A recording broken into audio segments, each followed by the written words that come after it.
Добрый вечер, шановное спадарство, дорогие сябры. Я вельмі рада абвесціць, што слынны, знакаміты, і я не пабаюся гэтага слова, традыцыйны 27-й фестываль «Бардаўская восень» урачыста распачаўся.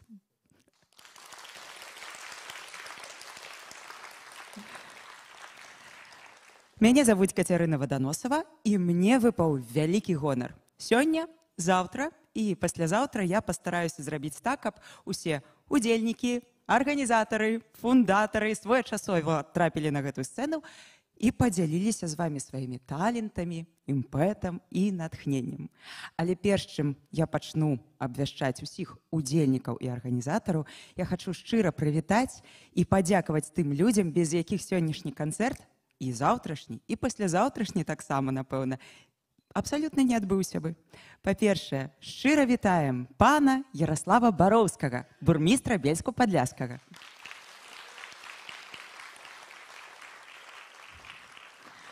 Войцеха Бародзіча Смалінскага з амбасады Нідерланда ў Польшчы. І Альжбету Фіёнік, дырэктарку вось гэтага дома культуры, у якім мы з вамі знаходзімся.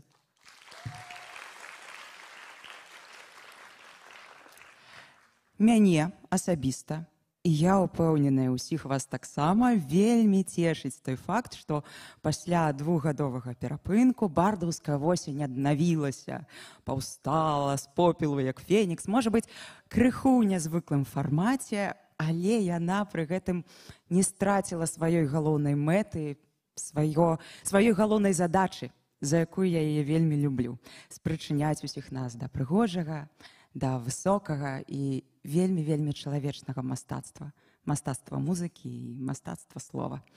І мне падаецца, што зараз нам з вамі варта крыху зразумець, колькі працы, колькі, можа быць, нерваў, але і радасці, спадзяюся, таксама было выдаткавана дзеля таго, каб сённяшні фестываль напоўніцу адбыўся.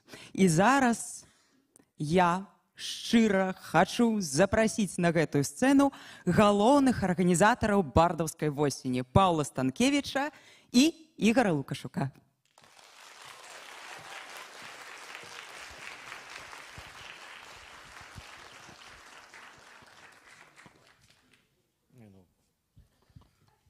Добрый вечер всем.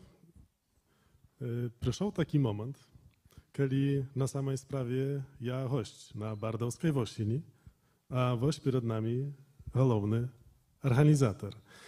I cieszyć mnie to jest, że festiwal przeciągnie swoje życie. Ja przekonany, że on będzie stanowić się tradycyjna, z chodu u chod lepszym i jeszcze lepszym czymś u minulych gady. Tak, że ja думаю, że warto i trzeba obowiązkowo powinszować Pawła Stankiewicza, jaki wziął na siebie odказność organizować 27. festiwal Bardowskaja Wosień. Aplodysmenty.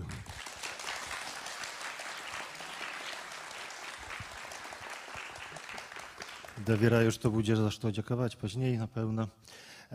Ja na pewno wdzięczny w ogóle Igoru i wszystkim ostatnim, jakie organizowali ранейшие выпуски фестивалю.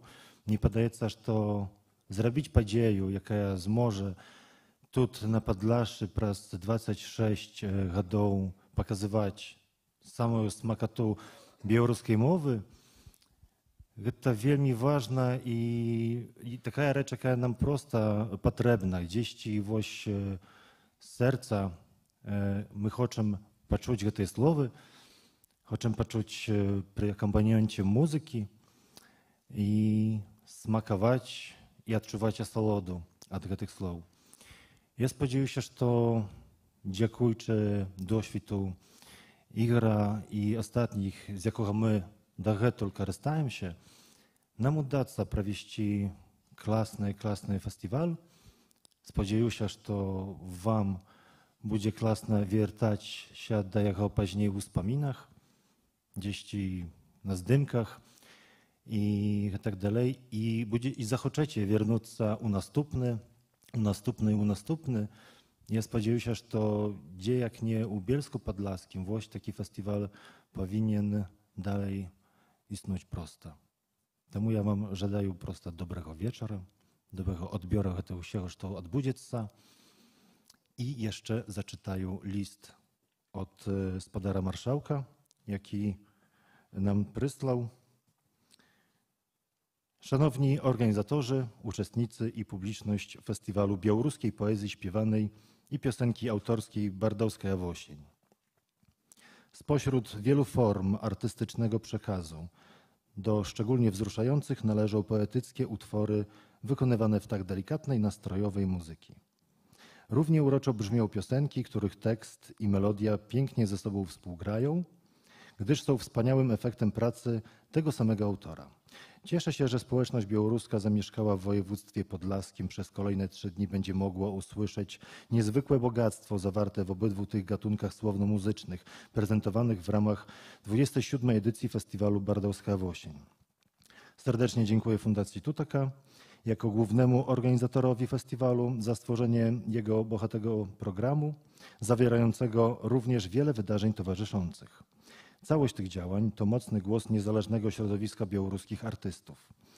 Jakże wyrazistym tego przykładem będzie sobotnie spotkanie w Białostockim Teatrze Lalek poświęcone tematyce współczesnej białoruskiej poezji więziennej. Uczestnikom wszystkich koncertów życzę udanych występów, a festiwalowej publiczności przekazuję życzenia samych miłych doznań w odbiorze słuchanych utworów. I tak, koniecznie. Ja tak samo zapraszаю усіх вас і заўтра ў Białostok, і пасля заўтра ў гарадок. Спадзяюся, што можам там сустраніцца і можам адчуваць гэтую асалоду ад нашых творцаў. Дзякуй вялікі і давайце пагналі.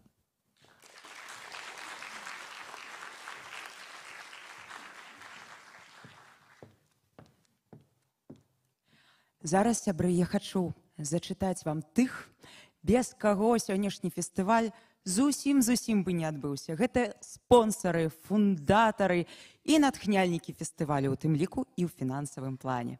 Галоўным арганізатарам выступае Фундацыя Тутека, а таксама шчыты, звяз у карысць адукацыі і прамоцыі беларускай культуры. Партнеры — Бельскі дом культуры, Беластоцкі тэатр лялек, Гмінны цэнтр культуры ў гарадку, Infinity Group і беларускі пен. А таксама я хачу, каб вы перад тым, як я прачытала, хто з'яўляецца спонсарамі, папляскалі ім, каб ім было прыемна, і ў наступным годзе яны яшчэ раз зафінансавалі гэты фестываль.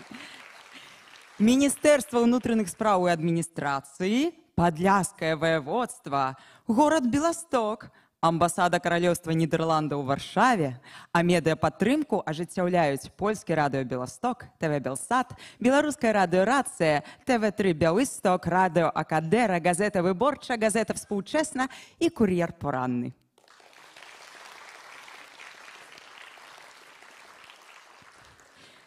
А зараз, шаноўныя сябры, калі б я апусціла мікрафон крышку ніжэй, вы, напэўна, маглі бы пачуць, як трымціць маё сардэчка.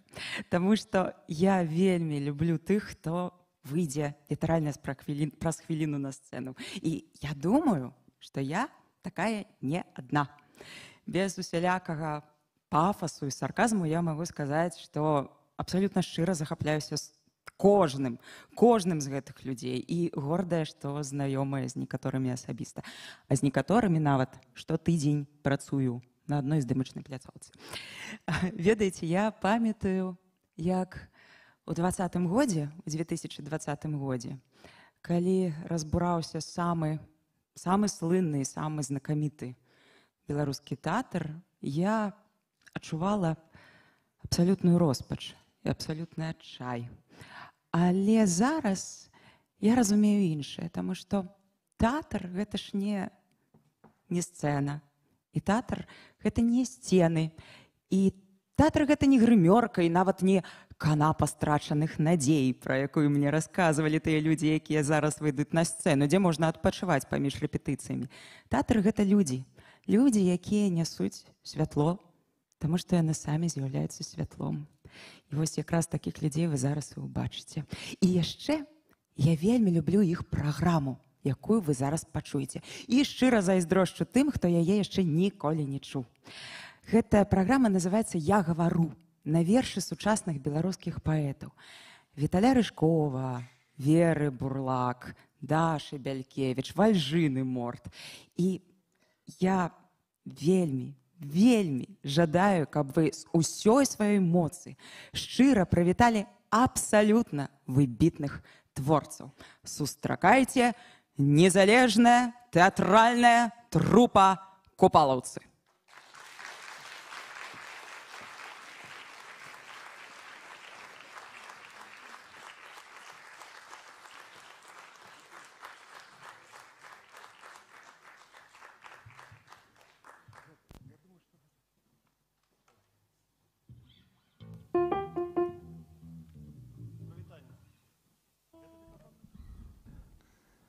Прывітанне. Таксама хочацца павітацца, падзякаваць Касцярыне за такія добрыя словы, падзякаваць Бельск-Падляску за такі прыём і бардаўскай восені, і трошкі словаў пра наш праект.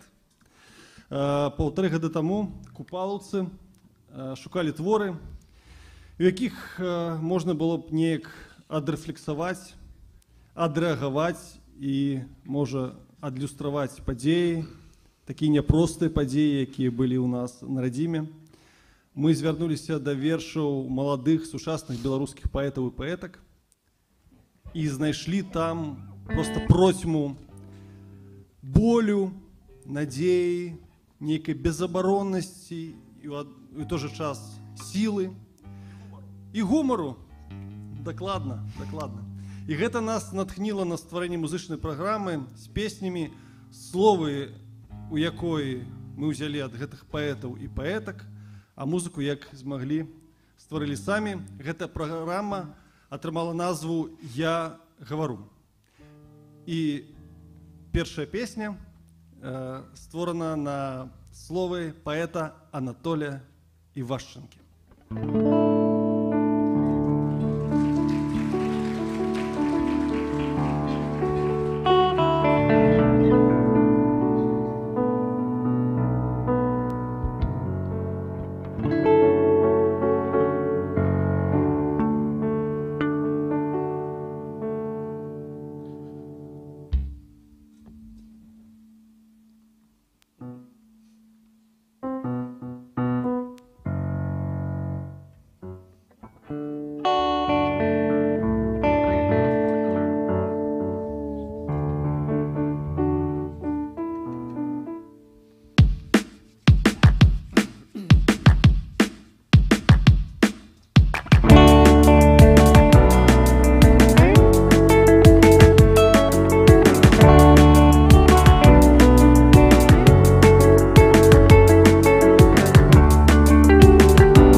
у фортку нос, нюхать подых вясны, ведать за стенкой спить сын. Доброе слово сын, у сына растуть волосы, бачить за стенкой сын сны.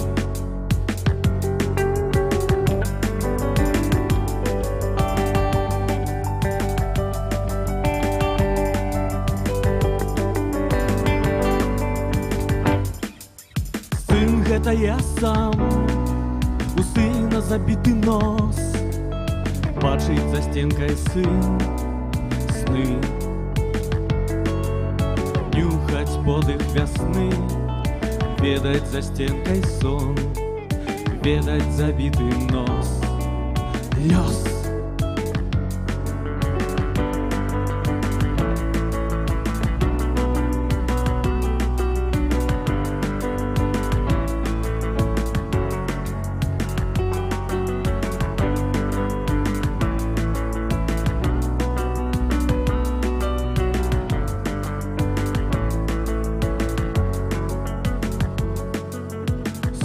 Фортку нос, нюхать подых весны, ведать за стенкой спить сын. Доброе слово сын, у сына растуть волосы, бачить за стенкой сын сны. Сын гэта я сам, у сына забитый нос, бачить за стенкой сын сны. Нюхать подых весны, ведать за стенкой сон, ведать забитый нос, лёс.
лістападзе здымалі Киноклип про купальня.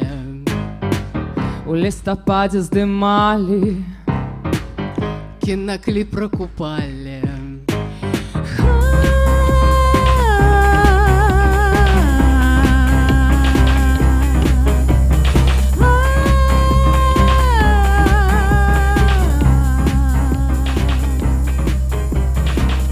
Я здымалася ў кліпе І праз вогнішча скокала.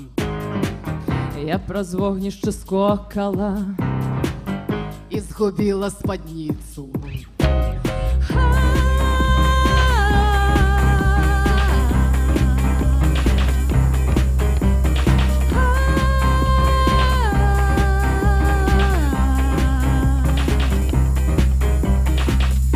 я згубіла спадніцу І у вогнішча кинула. я згубіла спадніцу І у вогнішча кинула. а яны гэта А выразалі яны гэта выразалі. яны гэта выразалі Яны гэта выразалі. яны гэта выразалі Яны гэта выразалі. а я б пакінула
Дзякуй вялікі.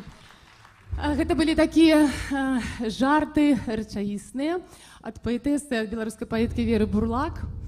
Жарты гэта заўжды цудоўна. Дзякуй, што падтрымалі, таму што ў нашым такім няпростым жыцці трэба не траціць гэту здольнасць жартаваць, не забываць жартаваць, гэта вельмі падтрымлівае. Увогуле беларуская паэзія сучасная, яна вельмі разнастайная не толькі па нейкіх тэмах, але і па жанрах, па стылях і па літаратурных прыёмах. Калісьці мне трапіўся, я нават не скажу верш, напэўна, твор Віталія Рыжкова. Тады таксама нарадзілася жаданне такое вострае яго неяк увасобіць, не ведаю як, ці вершам, спевамі, можа, якімі рухамі, але тады не было такой магчымасці. Верш вельмі мужчынскі па сваёй манеры выказвання, але цалкам жаночы па сутнасці. І вось лёс перавярнуўся, надышоў час, і з'явілася яно самае цікавае.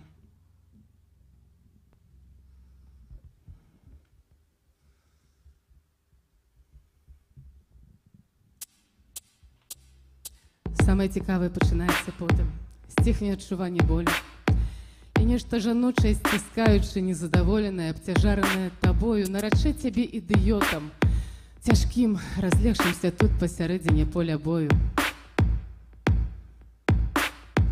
І павалачэ паўпрытомнага праз усю гэту вайну, лаючыся на сябе, на сабе, за сабою. На сябе, на сабе, за сабою. Калі ты хочаш памерці, не ваяваць, я табе вось што скажу, дарагі мой. Няма чаго тут табе ляжаць, абцякаць крывёй, прыкідвацца чырвонай глінай. Вось мой першы мужчына называў мяне сваёй адзінай, да таго я таксама кінуў. А пасля сышоў ад мяне ў нікуды, але не за смерцю, за іншай блядзінай. Другому свайму я нараджаць пабаялася, так пакрыўдзе мяне той першы. Але быў ён хорошы, інтэлігентны, друкаваў у раёнцы вершы. Ён казаў, што хоча са мной ажаніцца, чаго я смяюся, не смешна ж. Яго я прагнала сама, не бараку, яго адшукалі простым павешаным.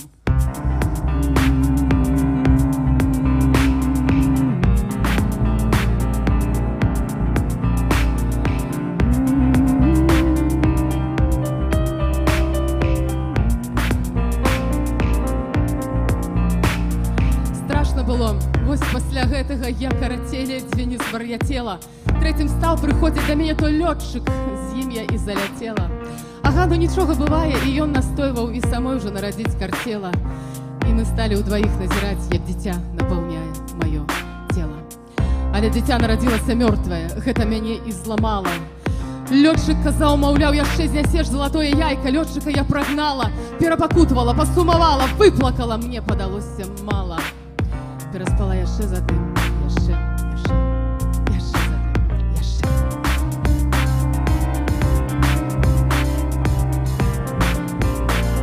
З кім я пасля гэтага толькі не спала. Я спала з вамі за кветкі, цукеркі, бытавую тэхніку, павешаную паліцу, забіты цвік, паходы ў кіно.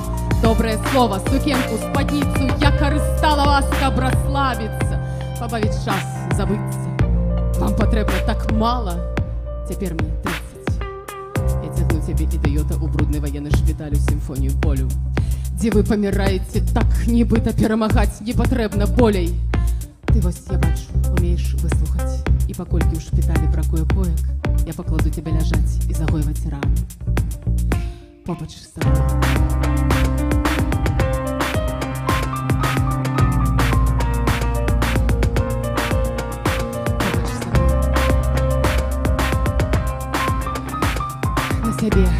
На сабе, за собой.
Верш Ярыны Дашынай.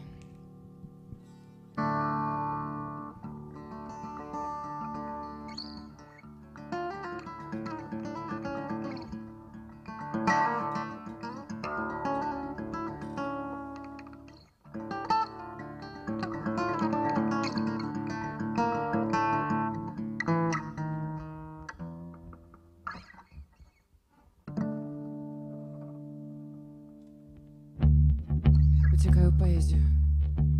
Ни скальпелем, ни образу, и там тебя не достануть. Ни словниковой цукровостью. Экзистенция верша твоего, экзекуция фразою. Тоніроўка душы, няроўнасці ў гэтай мясцовасці. І таму мы не любім жалейнае, шакаладнае. Абыякова ўспрымаем вершы мінорныя, всё накручваем сэнс, нібы бруд на палачкі ватныя. і шукаем бясконцага выйсця ў словы прасторныя. Ты нікім не хацела быць.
Полярнасці аднай рэчаіснасці, аднай бяздоннасці, аб'яднанай дзеля нейкай салідарнасці ў бясконца жыцця вершаваных сваіх синхроннасцю. Уцякаю паэзію. Там мы з табой і сустрэнемся.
Ну і нарэшце прагучыць песня, якая дала назву нашаму праекту. Вершы беларускай паэткі сучаснай Дар'і Белькевіч.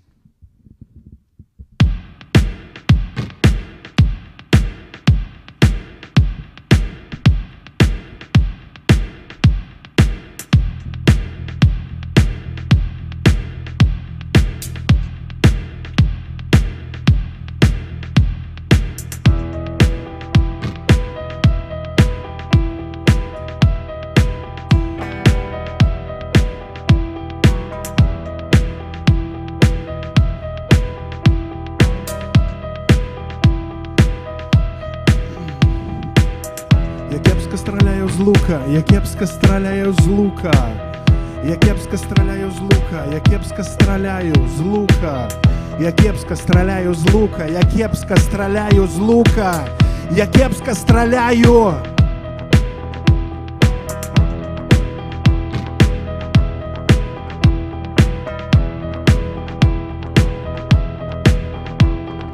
Б'ються в окна галінки деревов, зробіть стрели. Я кепска страляю з лука, я кепска страляю з лука. Тушки, дзюби, драпають шкло. Бери перо. Я кепска страляю з лука, я кепска страляю з лука.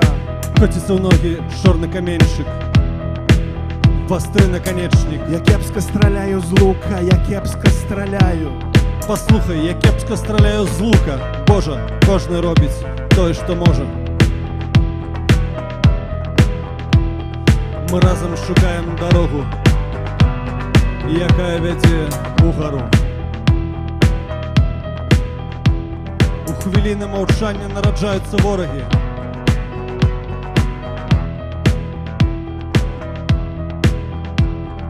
Ми разом шукаємо дорогу, яка веде угору. У хвилини мовчання народжаються вороги. Я говорю.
Незалежная театральная трупа «Купаловцы».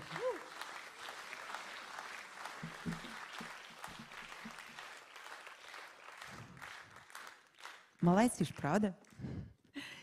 Сябры, зараз, каб падрыхтаваць вас да наступнай часткі сённяшняга мерапрыемства, я хочу расказаць гісторыю са свайго ўласнага жыцця. Калісьці даўным-даўно, калі я была яшчэ адносна маладой, годзе ў 2008 ці ў 2009, стала я лаўрэаткай бардаўскай восені. Дарэчы, я так і не скарысталася тады прызам сваім. Трэба, напэўна, у Паўла Станкевіча запытацца, як там пажывае запіс майго альбому. Ну да ладно. Але потым, пасля гэтай бардаўскай восені, былі наступныя, і для мяне заўсёды было велізарнай радасцю сустракацца на адборачных турах, якія праходзілі ў Менску.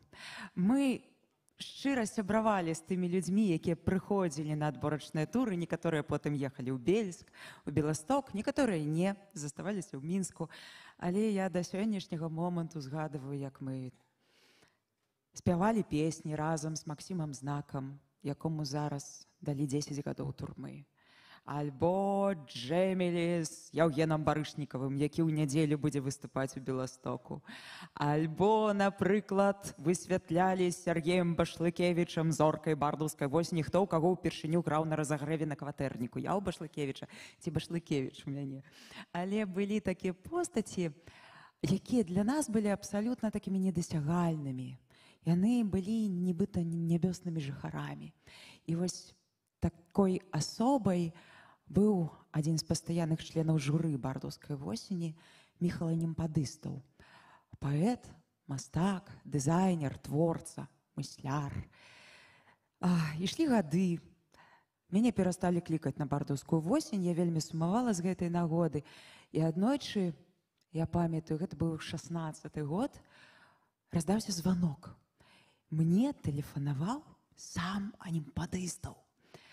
Ён патэлефанаваў і запытаўся, ці згодная я, каб ён зрабіў вокладку для бардаўскай восені, выкарыстаўшы, як ён выказаўся, мой тыл. Справа ў тым, што яшчэ да маёй анкалогіі у мяне былі рудыя, доўгія, густыя, кучаравыя валасы. Я, канешне, згадзілася, прыехала да яго ў кватэру-студыю ў Мінску на Голубева. Ён паставіў мяне тварам да акна, свяціла яскравае, такое вясновае, я б сказала, сонца.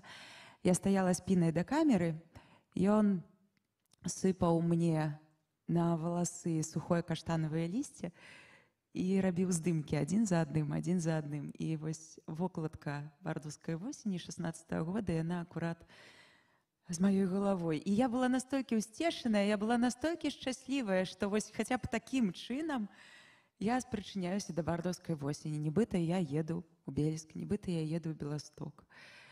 І зараз Немпадыстава ўжо няма, але я ўсё роўна адчуваю сябе шчаслівай, што хаця б вось так, крыху я закранула гэтага чалавека. Я была з ім знаёмая. Гэта вялікі гонар і вялікая пашана.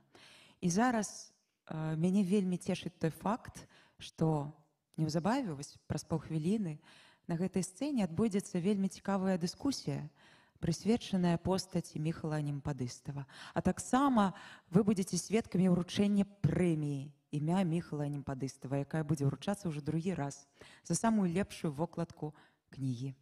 І зараз я хачу запрасіць на гэтую сцэну мадэратара дыскусіі «Гонар Міхала Немпадыстава» Мікалая Ваўранюка.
Zaczynamy nasz koncert z piosenki, która nazywa się Młode Piwo.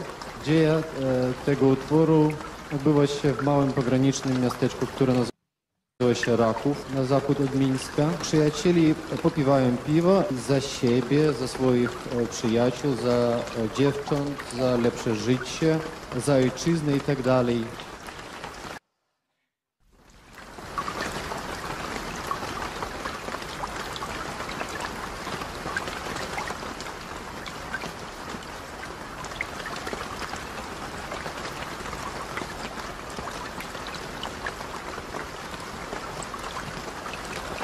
Zaczynamy nasz koncert z piosenki, która nazywa się Młode Piwo.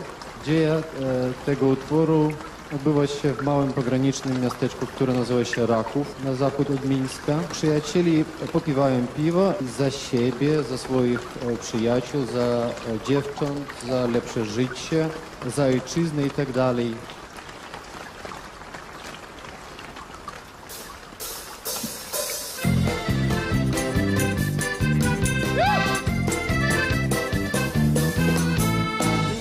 Доброве, ніякої зеленої каштовали хлопці. Пиво молодое, у куфли наливали, один на одному, это промовляли. Перший купаль пива, выпьем за сустречу,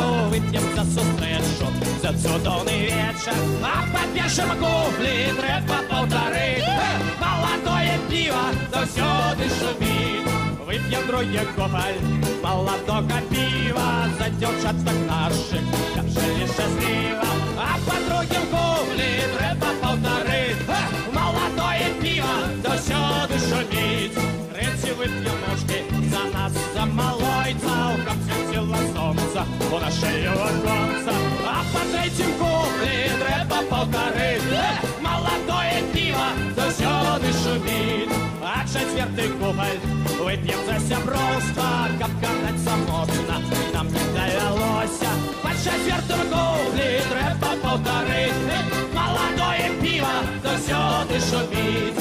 Пятый пьет за тое, давно прожилося, как елося смачно, солодко пилося. А по пятому куплі треба полтори.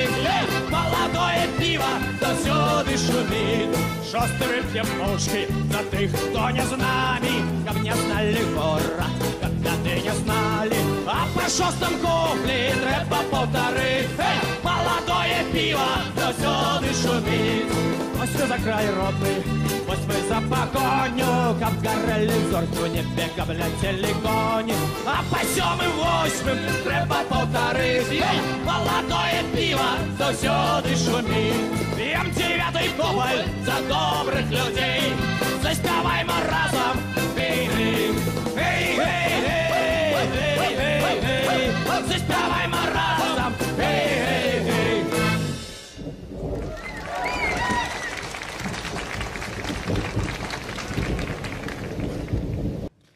Добрый вечер. Это был легендарный концерт, початок легендарного концерту «Народный альбом» у Кракове, у Барбакане. Ведаю, что на зале, принамсі, две особы, які были на этом концерте. Один это я, а другие, как мы бачили, Змитер Войцюшкевич. И Змитра, коли можно, попрошу на сцену. Запрошаю на сцену так само Ігора Лукашука, шматгадового організатора Бардовської осені, який ведаў вельмі добра Міхала Немпадыстава. Запрашаю Сергея Будкіна, менеджера культуры, кіраўніка Беларускай рады культуры.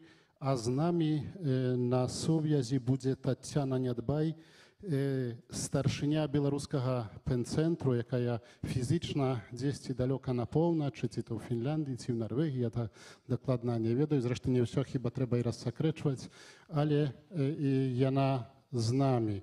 Тацяна, добрый вечар, ці мы чуем адно аднаго? Вельмі добра і нават відаць. Хаця ці ёсць Зміцер Войцюшкевич? Як заўсёды спазняецца. Ну нічога. Тады, Тацяна, зразумела, у цябе будзе роля вельмі важная прачытаць ляўдацыю да сённяшняга ўручэння прэміі, якую прысуджвае беларускі пен-цэнтр, прэміі за вокладку кніжкі. Даведаемся, хто яе атрымаў, але можа спачатку пару слоў пра Міхала. Я толькі скажу, што я, напрыклад, з табой пазнаёміўся спачатку завочна, дзякуючы Міхалу, які калісьці мне сказаў, што ў Любліне вучыцца, ці то закончыла вучобу, такая вельмі здольная маладая дзяўчына. Ну, карацей далей не буду расказваць, што ён яшчэ пра цябе казаў, але гэта таксама была ляўдацыя. І так шмат каго, мне здаецца, Міхал пазнаёміў аднаго з адным, звёў нас з сабой.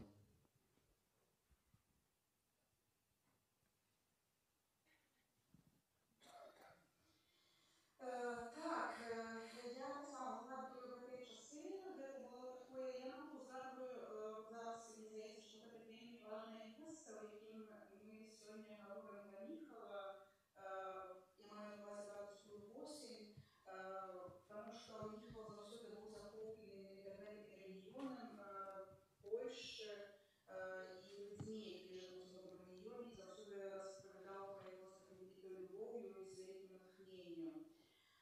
І я, на жаль, опять-таки, сама познаёмилась с гэтым рэгіёнам толькі, напэўна, пасля 20-го года, так блізка і з людзьмі. А вось знаёмячыся з Міхалом, з табой ужо асабіста, я заўсёды глядзела на гэта нейкімі такімі успамінаючы опыты Міхала, успамінаючы тое, як ён распавядаў пра гэта ўсё.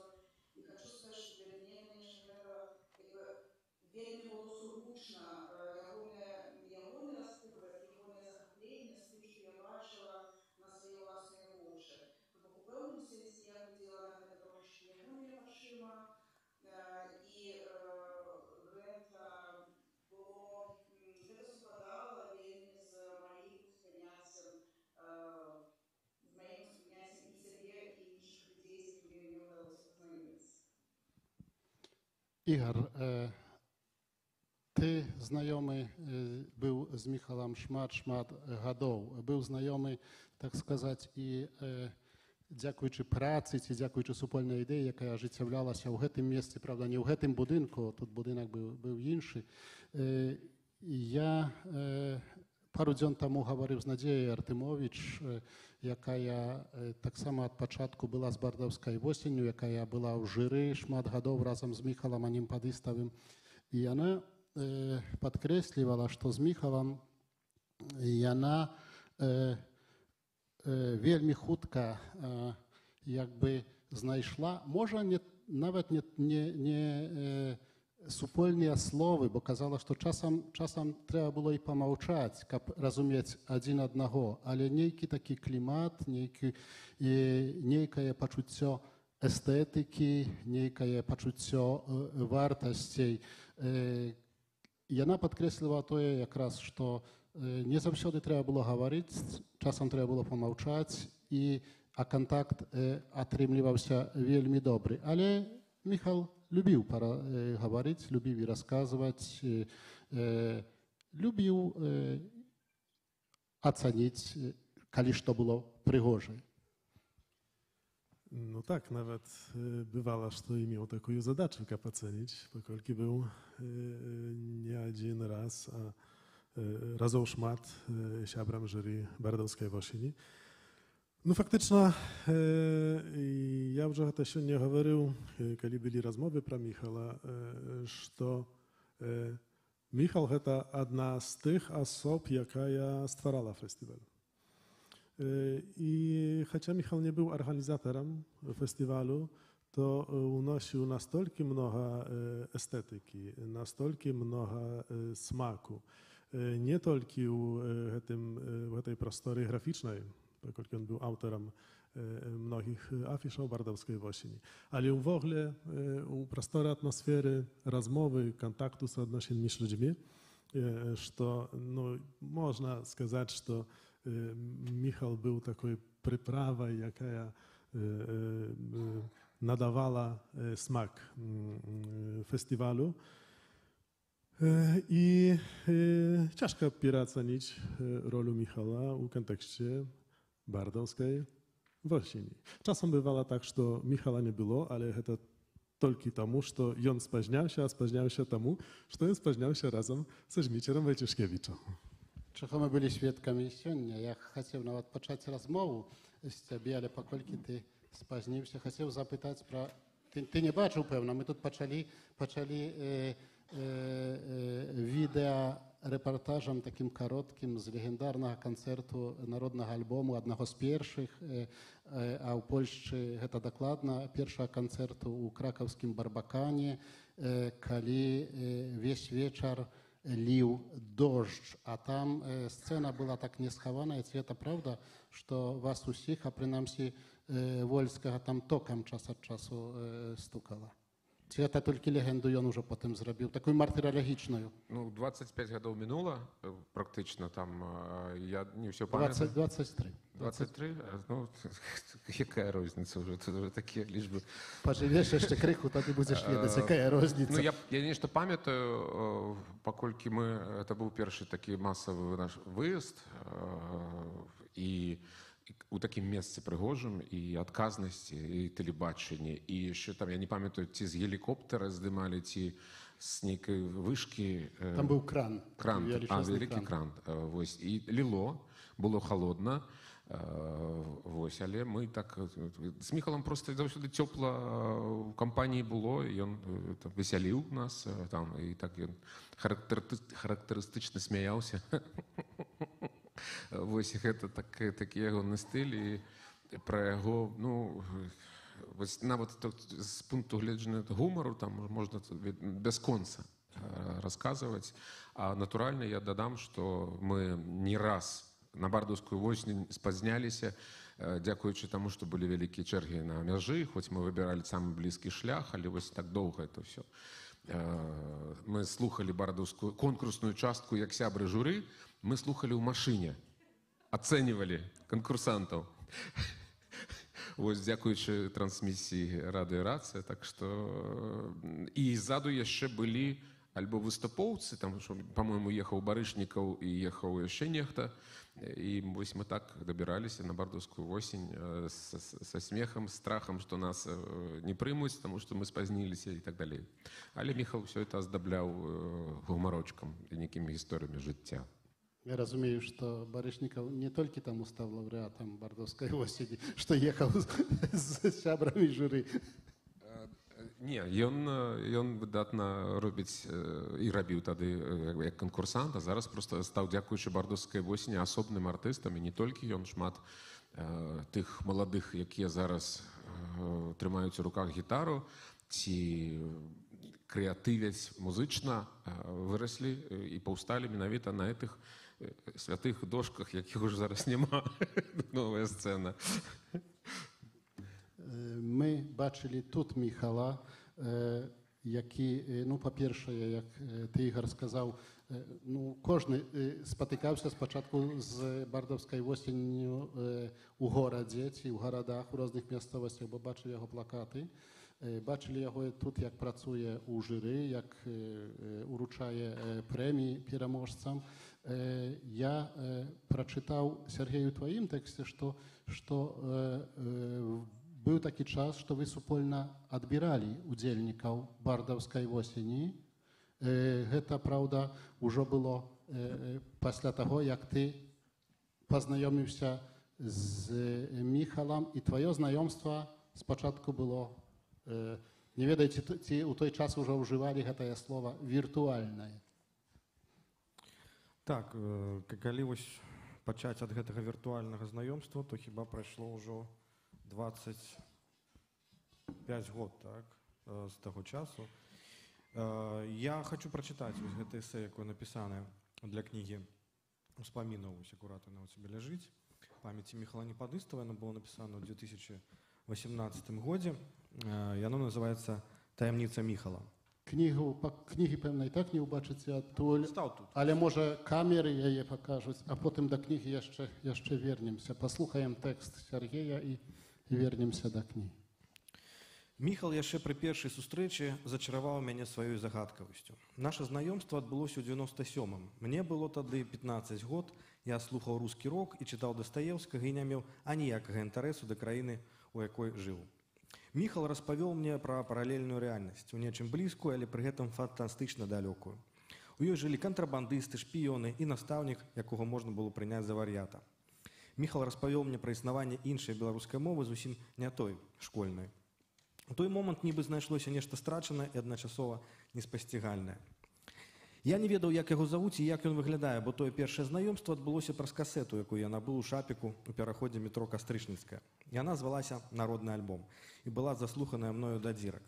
Потым я дазнаюся, што народны альбом быў пададзены самім аўтарам як знойдзены артэфакт, нібы гэтыя песні адшукаліся ў старым сшытку недзе на паддашку закінутай хаціны ў заходняй Беларусі. Міхал такім чынам хацеў вярнуць страчаную гісторыю і для сябе самога, і ў гэтым сваім жаданні смог рассунуць часовыя пласты і напраўду зазірнуў у міжваенны час.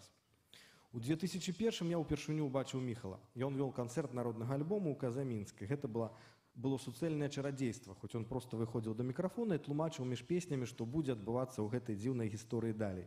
Створаны ім свет і ягоная манера распавядаць прыцягвала, і мне захацелася зразумець, у чым ягоная таямніца. Пачуццё стылю звязана з пачуццём меры, кажа мне Міхал. Вясна 2005-го, мы абмяркоўваем у яго на кухні, як напісаць сапраўдны хіт. Такі хіт у Міхала ёсць. Ён распавядае смешную гісторыю пра тое, што падчас вандроўкі па Беларусі яму заспявалі простыя словы, як узорны прыклад народнай творчасці. Са здзіўленнем дазнаюся, што надзвычай эмацыйная «Мая краіна» гурта «Новае неба» і кплівае 25, 26, 27 гурта НРМ і чароўна-ўдумлівае чаканне калядаў Касі Камоцкай – гэта таксама ягоныя тэксты. Яны ў мяне ніяк не складаюцца ў пазл адзінага аўтарства.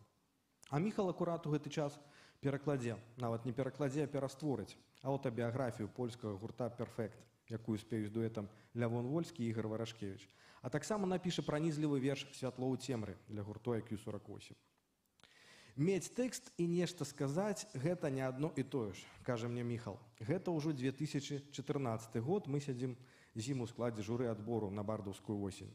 Ён распавядае, як слухае музыку. Яго не кранаюць навароты і музычнае майстэрства як такое. Ён слухае тэкст, бо толькі слова можа зачапіць і зрабіць з песні сапраўдны цуд. А сыграная на адной гітары самавукам ці аркестрам профі – гэта ўжо для яго не так істотна.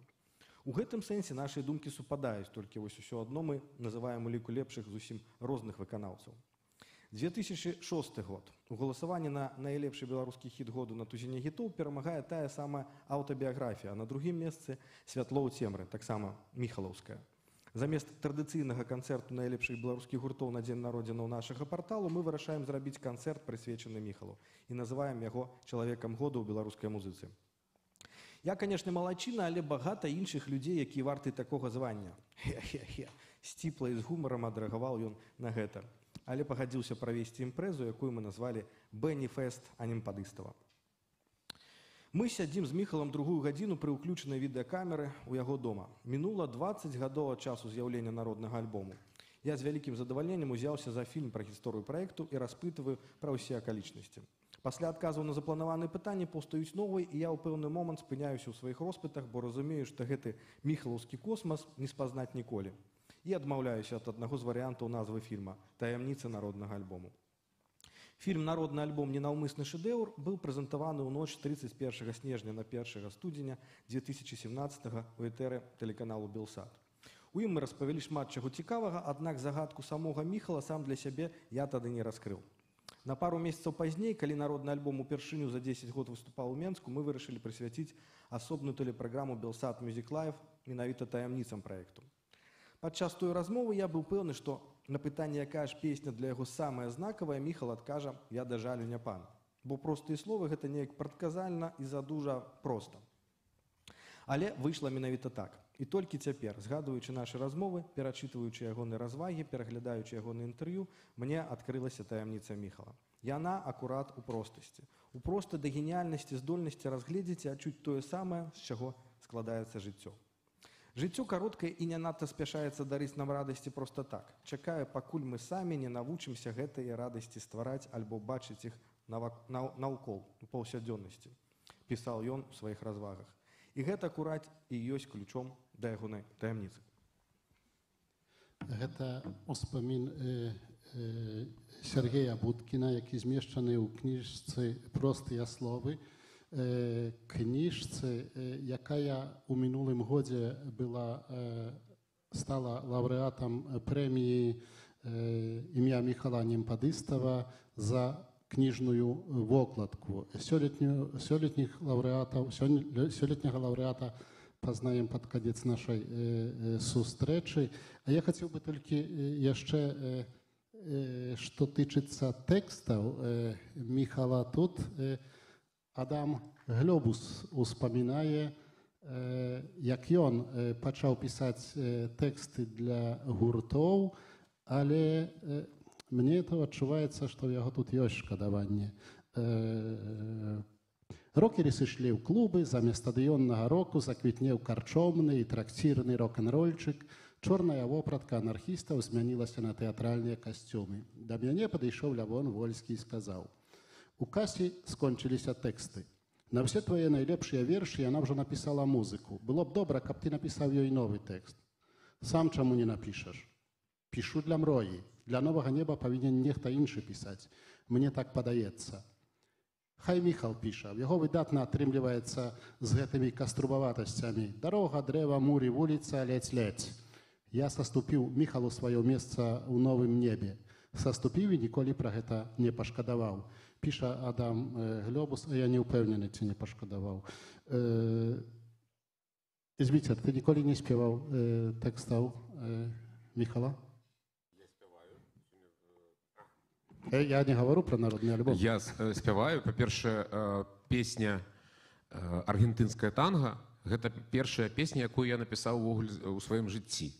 У 96-м годзе Вольскі ўжо ўсе песні напісаў на народны альбом, і мне засталася толькі адна песня. Там не было з чаго выбіраць. І просто я не памятаю, хто прапанаваў, Вольскі ці Міхал, ці просто, ну, вот нешта там такая гісторыя, і я зараз ганаруся тым, што і сёння на канцэрце яна прагучыць «Аргентынская танга», і што, оказывается, ну, я так да гэтых песень придумываю свае такія сюжэты, і вось я доўга думаў, вось чаму гэты чалавек, чаму трэба было вот эту лінію драматургічную придумаць гэтага эмігранта ці уцекача з Аргентыны, які вось прыйшоў у сваёй родной вёсцы на танцы. Вось не было там апаратуры, вот уявіце сабе, вёска, танцы, музычны аркестр, там скрипка, бубен, няма ніякіх лямпачак такіх каляровых і так далей, а і ўсе сканцэнтравана людзі глядзяць адзін аднаго і танчаць да самага золку, а ранкам ізноўку ідуць на працу. І тут у Нарве, я даведаўся, значит, мы сядзелі за столом на двары, ось які пабудаваў нейкі дзед, які вярнуўся у 38-37 годзе з Аргентыны, які там быў у тыя часы камуністам, і пачалі ўжо камуністаў там гнаць, і ён уцёк у Нарв. І вось так атрымалася, што, ну, Міхал, я не ведаю, мог знаць пра гэтага дзеда, мог не знаць, але вось так у маім жыцці супала гісторыя, это рэальны персанаж, які вось дзед Агаты Смактуновіча, я так разумею. Так, я пра гэта ведаю. Некі дзед дваюродны, вось так скажу. Атмасфера гэтых танцаў нагадвае мне расказ маіх бацькоў з пасляваенных гадоў. У іх быў такі любімы музыка з суседняй вёскі, якога моладзь наймала на гэтыя танцы. Па-першае, ён быў самы танны, граў цэлую ноч да раніцы, як у цябе там да раніцы, так? Да самага рання ў Міхала за бутэльку водкі, але не гэта было вырашальнае. Вырашальнае было тое, што ён казаў танцорам: вы танцуйце, а я буду патрапляць. Як ты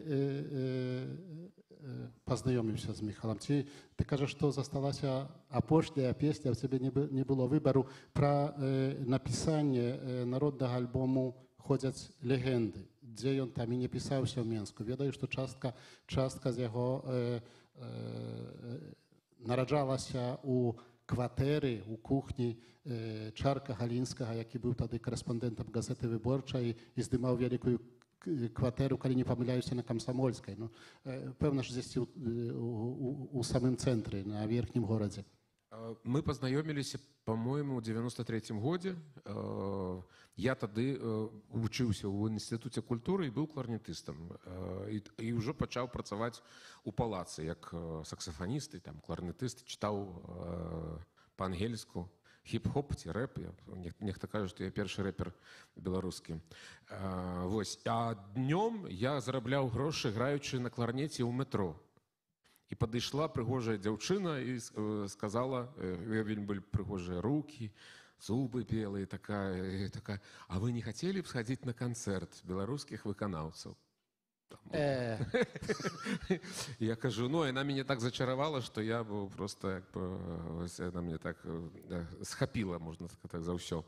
И я пошел на концерт, там познакомился со Славой Коренем, с Лявоном, с Касей, з усімі, хто там быў. Пасля была афтер-парті, у нейкай кватэры да самага рання. Мы там нешта пілі гарбату. Вось.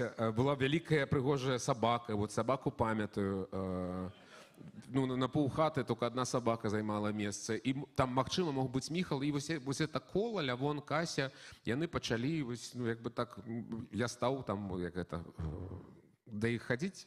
І вось под эту гарбату нараджаліся ідэі нейкія, там мы, ну, так пасябравалі. І я не памятаю, як гэты момант, вот, напішы песню. Вось, неяк так склалася, што мне было гэта цікава, я это рабіў, і дзякую Богу і лёсу, што вось эта песня ў маім рэпертуары ёсць. Яшчэ Міхал перакладаў французскіх песні французскага гурта Луіза Так, вельмі вядомы ва Францыі. Я спяваў песню, якая па-французску называецца «Лея», а па-беларуску яна называлася «Яна». «Яна не анёл», там такая гульня слоў. Таксама Міхал перакладаў песню «На улицы Гнойнай», па-беларуску «На завулку Гнойным». Я таксама, не ведаю, ці сёння заспяваю, калі захочаце, то так. Я таксама спрабаваў успомніць, калі я пазнаёміўся з Міхалам і не змог. Ну, з Касяй, Лявонам, гэта знаёмства яшчэ з пачатку 90-х гадоў, з першага басовішча, з Алесем Камоцкім яшчэ раней. Але ўжо ў час гэтага канцэрту, у 99-м годзе, ўжо мы былі добра знаёмыя. Таксама у час выхаду гэтай кніжкі «Народны альбом», першай кніжкі двухмоўнай, беларуска-польская, якая выйшла у часопісе «Карткі» у 2000 годзе ў Беластоку. Ужо мы тады былі добра знаёмыя. Зрэшты, вы выступалі пасля «Барбакану» шмат дзе ў Польшчы, выступалі таксама у лялечным тэатры у Беластоку. Канцэрт арганізаваў Богдан Дудко, рэдактар «Картак». І, по-мойму, гэта быў таксама вельмі добры канцэрт. І, дарэчы, ў час бардаўскай восені. Можаш узгадаць, таксама быў канцэрт у Варшаве ў тэатры Малым, наколькі я памятаю, і прыйшоў увесь свет варшаўскі і беларускі варшаўскі. І нас пасля канцэрту павялі есці, і там быў Зянон Пазняк. Зянону Пазняку принесли Пстронга, а нам не принесли. Ну, а потом принесли, уже все были наетые. Ну, ось такая была так само успомин цікавый у солдаце Швейку, такі ёсць кнайпа в Варшаве. Сергей, для цябе ўжо Міхал быў з іншага пакалення. Ты ўжо калі дарастаў, ён ужо быў фігурай у беларускім культурным жыцці, правда? Так, калі выйшаў народны альбом, я як казаў в эсэ, было 15 год, так, не? І я памятаю, мы зладзілі такі перформанс на уроку беларускай літаратуры. Это 10 клас, напэўна. Нам сказалі вывучыць нейкі верш сучаснага беларускага паэта, і мы з хлопцамі, там 5-6 чалавек нас было, вырашылі, якраз выйшаў народны альбом, і ў нашай ніве былі надрукаваныя тэксты. Мы вырашылі па вершу ўзяць і як бы расказалі пол народнага альбому. Настаўніца была ў шоку, яна абсалютна не зразумела, што гэта, пра што гэта, і што гэта за словы, бо гэта Міхал пісаў абсалютна іншай мовай. чым вось нам уяўлялася беларуская мова школьная, да, яна была нецікавая, некая каструбатая, адабраныя вершы нейкія зусім не адгукаліся, а тут нешта было сапраўднае, жывое. Шмат якіх слоў мы просто не ведалі ці не разумелі, типа што за грай гейнал, то есть, ну, і гэта мы все разблытавалі, і недарма я кажу вось пра спробу раскрыць гэтую таямніцу Міхала, потому што меня уразіла падчас нашай нават апошняй размовы, калі мы сталі перабіраць вось гэтыя містычныя супадзенні народнага альбому, бо ён жа ж пісаў, напрыклад, у народным альбоме ёсць персанаж Пясэцкі, да, рэакцыйны антысавецкі. Міхал на час напісання гэтага тэкста не ведаў пра існаванне пясэцкага пісьменніка, так, Сергея. Але шмат у чым як бы пераняў тыя рысы, і ён проста угадаў як бы з гэтым вобразам. Гэта вельмі цікава. Дарэчы, з Рагойшым тое самае. Ён проста падабраў такое прозвішча, настаўнік Рагойша, і таксама не ведаў, што ёсць у свеце, ёсць у Мінску, у Беларускім дзяржаўным універсітэце настаўнік Рагойша, прафесор Вячаслаў Рагойша, з якім ён пазнаёміўся. Ну і там шмат супадзенняў, там і крывая сасна аказалася недзе, як бы у тым месцы ён заўважыў там неяк праязджаючых і так далее. Таму ну гэта паказвае як бы глыбіню проста яго, ну і адчуванне вось нейкае звышадчуванне да таго часу, які яго вабіць, вось гэта міжваенная Беларусь. Аповеды пра Міхала такія ж розныя, індывідуальныя, непаўторныя, як і стасункі паміж людзьмі. Імгненні сустрэч, апісаныя ва ўспамінах, не паўторацца. Яны могуць толькі застацца на паперы, якая цярпела болей за ўсіх на гэтым свеце. Ну дык, можа, створым кнігу пра Міхала. Я агучыла гэтую ідэю, хаця яна здавалася складанай для рэалізацыі, бо паўстала з роспачы і жалобы пасля страты блізкага чалавека.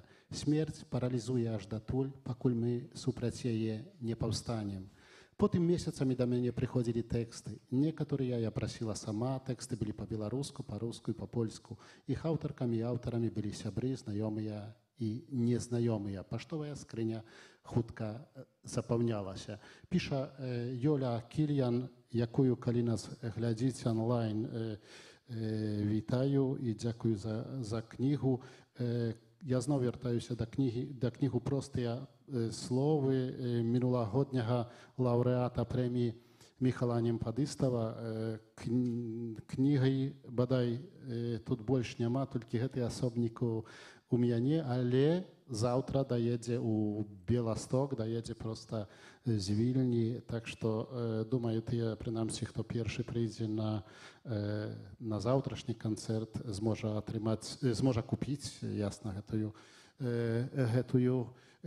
кнігу. У мяне пытанне да Тацяны.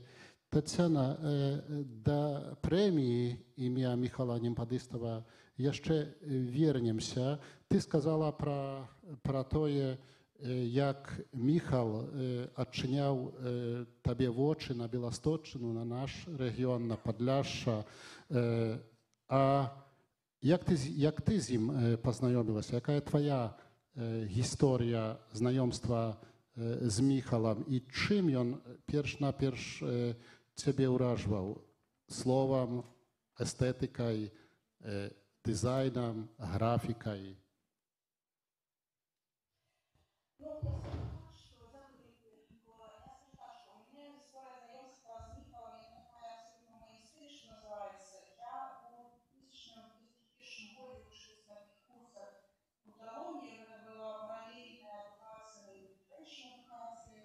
Там мне викладався отличний книжок, який допомагав виявитися любовну працю. І ця праця була про сучасних, на той момент сучасних пісенних текстах, де я аналізувала тексти народного альбому і альбому «Я родився тут».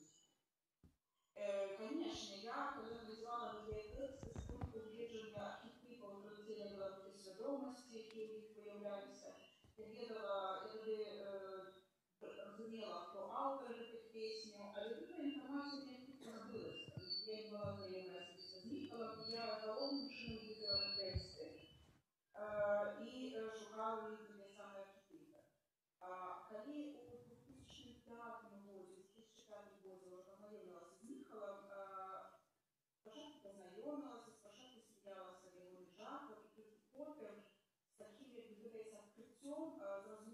перейдет той самый автор текстов, песен, какие я на альбоме, какие я доследовала в этому. Это, конечно, было так нечекано, потому що ось не у всіх був переважно автором тексту народного альбому, а для мене таким стало вже постфактум відкриття. А познайомилася особисто я з ним на Вайдах. Це, здається, був 2005 год, коли на тиждень з невеликой компанией людей мы выезжали, здається, это были Реша и Ула, у Витебской области выезжали в такое подорожье с этой Решки и с Привозеры. И на этих таких подорожьях Михал делил Вайду з подорожьем из Бурандовском, з якими мы выбирали такие, ну, говорится, это сказать, корабель, ну, фантастично смешные. Все там были интеллектуалами, я не могу вылучать их, я такие вот, але это были такие вот корабели смешные, которые наверное, вот, они мы все на Вайдах решили все вывести у своей ритме, але здаралися такие невеликие моменты, когда все объединовывались и вот такие шаплялись этими Вайдами и просто в таком ветеранском режиме просто спускались по воде.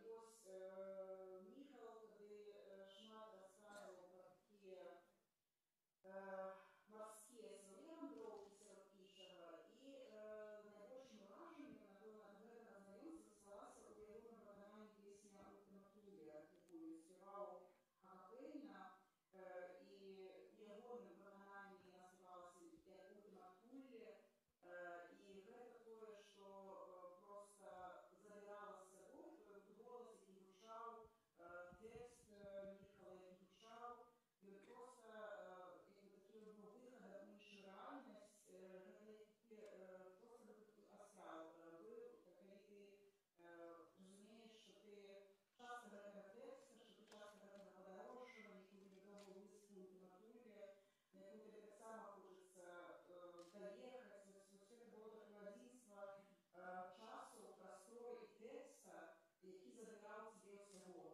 Той кайф, які я адчувала у той момент. Пасля у мяне было яшчэ, безумоўна, там шмат розных таких асобных праектаў з Міхалам. Перадусім, гэта была супраца з графічнага боку, гэта была праца над вопыткамі кніг, маіх дзвюх кніг «Серыяцевай джаз» і «Старой імперії» пераклад. Гэта была праца з лагатыпамі арганізацый, у якіх я працавала. Гэта была праца над паштоў, арганізавала такі навагоднія, калі мы віншавалі сваіх калег, ведала я, што да Міхала звярнуцца тут трэба найперш, бо гэта той чалавек, который робіць з густам, стылёва. І ніколі не памыляліся мы у гэтым, і заўсёды ягонае бачанне, ягоны перфекцыянізм, ягонае такое стаўленне да працы было і складаным, і адначасова абсолютно складаным, бо чалавек не надта клапаціўся пра тое, спадабаецца яму тое, што ён табе скажа, ці не спадабаецца. Больш за ўсё яго хвалявала праца і ягонае разуменне стыля і дасканаласці гэтай працы, і ён гэта асвойваў у першую чаргу. І гэта таксама прытупляла. Я хочу яшчэ пару слоў сказаць пра такую кнігу Йолікі, не Йолікі, гэта кніга ўсіх сяброў Міхала, которые пісалі у яе свае ўспаміны, якія пераклаліся да таго, каб яна змагла пабачыць свет. Кніга выдавалася не як кніга грантавай грошы, выдавалася у такіх расплаўных літаральных катастрофе, і выйшла яна дзякуючы сябрам Міхала, якія напісалі тэксты і пасля пафінансавалі гэтае выданне. Маторам, таким рухавіком гэтага выдання была студыя Йолікі, у якой яшчэ засталося некалькі асобнікаў. Я заахвочваю тых, хто заўтра зможа набыць абавязкова набыць гэтую кнігу. Тых, хто глядзіць з нас онлайн і шукае гэтую, можа шукае гэтую кнігу ў Менску таксама, я думаю, там яе яшчэ можна знайсці, толькі звярніцеся прыватна туды, каб даведацца, дзе гэтую кнігу можна знайсці. І я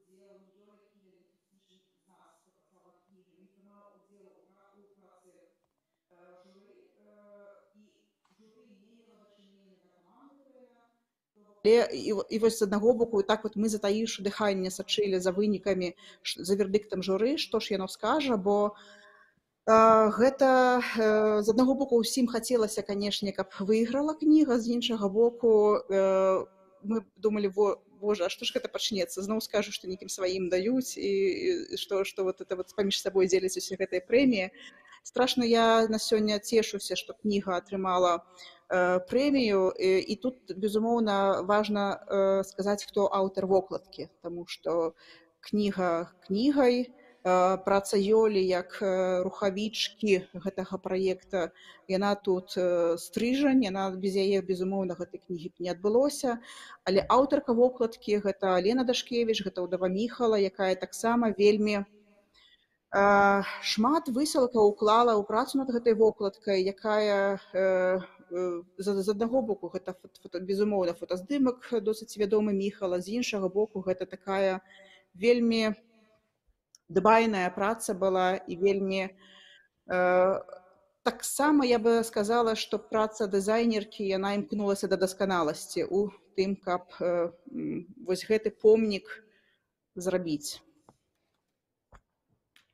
То я дадам яшчэ, што фотаздымак на вокладцы Юрія Тарэева, а графічная апрацоўка кніжкі таксама вельмі прыгожая Віктар Корзун.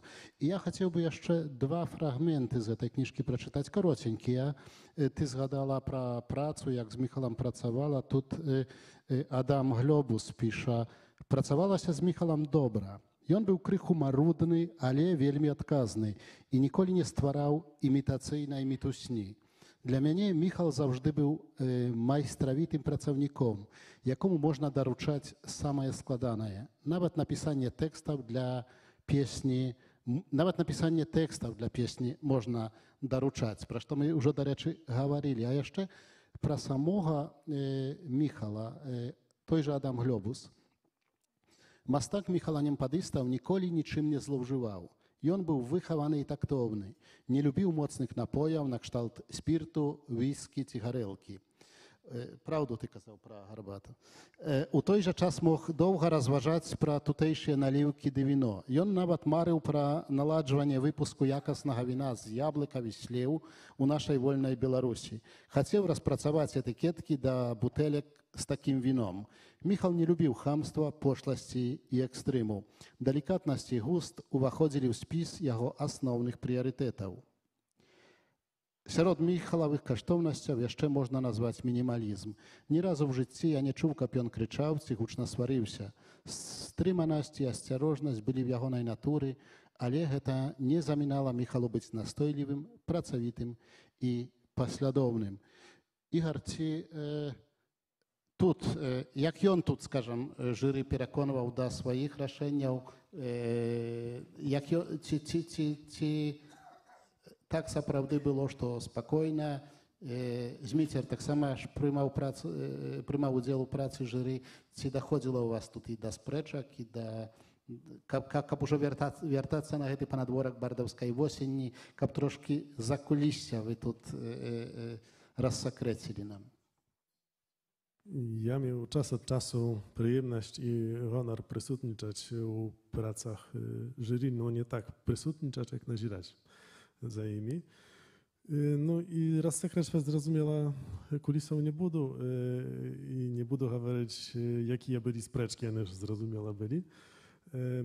Ale wielmi często, jaki by nie był wynik tych spreczek, to Michalu przychodził udział, a prawdywać, że to wybór przed publiką, потому что wielmi często to on był tym, jaki objawiał wyniki jury, a może bardziej dokładnie w kontekście pracy jury skaże tak samo szmatowy siabra.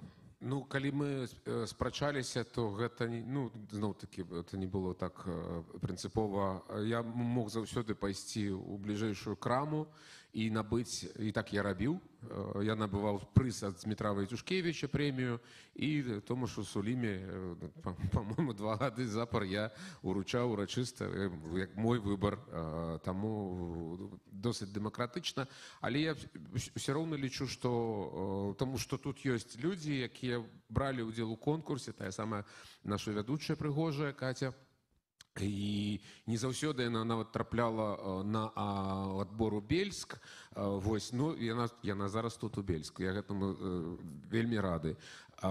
Мы стараліся все ж таки выбіраць лепшых, крэатыўных, таму што бардаўская восень мае свой пэўны вось такі, ну, стыль, калі можна так сказаць. І мы як мінімум двоих з Міхалам, ну, стараліся, калі у нас было 3 у журы, як бы выбіраць, паставіць. Кожны ставіў свае плюсы і мінусы, і пасля гэтай плюсы і мінусы абмяркоўваліся. Ніколі не біліся, вось, ну, добра было. Я хацеў дадаць пра кулінарнае, вось просто пра ежу. Міхал, вы просто ніколі не бачылі, а я бачыў, як ён наразае селядзец. Гэта так, ён браў селядзец і вельмі дакладна, кавалачак за кавалачкам, гострым ножом. Марудна, як нарысаў глёбус. Так, марудна нарызаў і ўсё это складваў у банку. Пасля таксама мы нешта маглі абмяркоўваць, а пасля ён кроіў, значыць, цыбулю і ўсё гэта наверх. Пасля ён вельмі любіў чорны хлеб, твёрды. Вось, і гэта ўсё, гэты кожны кавалак быў ідэальны, просто як, не ведаю, як слітак золата, калі можна так сказаць. Ну і яшчэ дадам пра свае асабістыя, бо забуду, я хацеў сказаць, што зараз, калі я гатую боршч і чышчу бурак, я заўсёды ўзгадваю Міхала, таму што калі яшчэ ён быў жывы, я чысціў гэты бурак, таму што ў яго была выстава прысвечаная тым карніплодам ці вельмі прыгожы бурак, і кожная там дэталь бачная, і ўжо тады хацелася гэты бурак есці. А калі ты яго чысціш, я яго чысціў, і тэлефанаваў Міхалу: «Дзень добры, прошу пана». І мы зачыналі як бы ад польскага, пасля заканчвалі нейкімі там нашымі асабістымі такімі дробязямі, якія мы маглі толькі зразумець і пасмяяцца. І гэты бурак, рукі чырвоныя, усе, і мы смяяліся, і пасля гатаваў дзецям боршч. Таму вот это чышчанне бураку застанецца са мной, і ўзгадванне пра Міхала застанецца на ўсё жыццё. Вось такая гісторыя. А яшчэ Міхал быў дасканалым гідам па Менску, дзе ён выхаваўся, асабліва па Старажоўцы. Памятаю такі начны шпацыр з ім, дзе гісторыя крышку сугучна з тым, што ты кажаш, бо ён там з гонарам паказваў першы хлебзавод у Мінску і пытаў, ці я чую, як там пахне хлеб. Я не ведаю, ўжо пэўна яго няма, бо я думаю, што такія месцы ў Мінску, як тая першая электрастанцыя, як першы хлебзавод, што іх пазносілі ў гэтым горадзе, які імкліва забудоўваўся, не ведаю, ці яшчэ забудоўвацца. Яшчэ пахне хлебам на верхнім горадзе, там нешта яшчэ пякуць, здаецца. Яшчэ ці ўжо, ці там адчынілі нешта новае, бо там верхні горад памяняўся зусім. Ну, вось якраз тая пякарня, па-моему, заставалася, калі я не памыляюся. Хлебзавод нумар 3, по-моему, да, ён працуе. Я думаю, што прыйшоў час, каб мы рассакрэцілі сёлетняга лаўрэата прэміі імя Міхала Анемпадыстава. Тацяна з намі ёсць?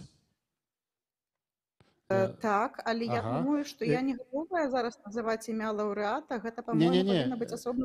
Так. Мы зробім тут у 2 этапах, так як мы падрыхтавалі, паколькі прэміі будуць 2. Одна, якую присудив Білсат, так, якою присудила телевізія Білсат, а другая вже, власне, Пенцентру. І вже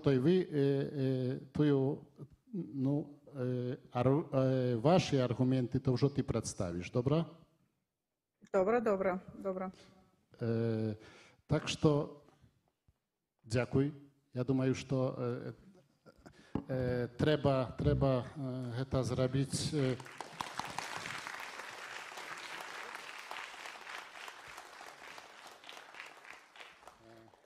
трэба гэта зрабіць стоячы, паколькі я павінен тут зачытаць кароткае слово ад намесніка дырэктара тэлевізіі Белсат Алексея Дзікавіцкага, але я папрашу Яўгена Сапача з беларускага пенцэнтру на сцэну, які уручыць гэтую прэмію і які аб'явіць лаўрэата прэміі. Вітаю. А вось кароткае слово Алексея Дзікавіцкага. Міхал быў вялікім геніяльным творцам, скарбам Беларусі, маім сябрам. Міхал супрацоўнічаў і з Белсатам, сярод іншага пры адраджэнні народнага альбому, які быў прэзентаваны ў Беластоку і Менску. Сёлета Белсат дае ўзнагароду Анатолю Лазару за вокладку да перавыданай класікі «Людзі на балоце».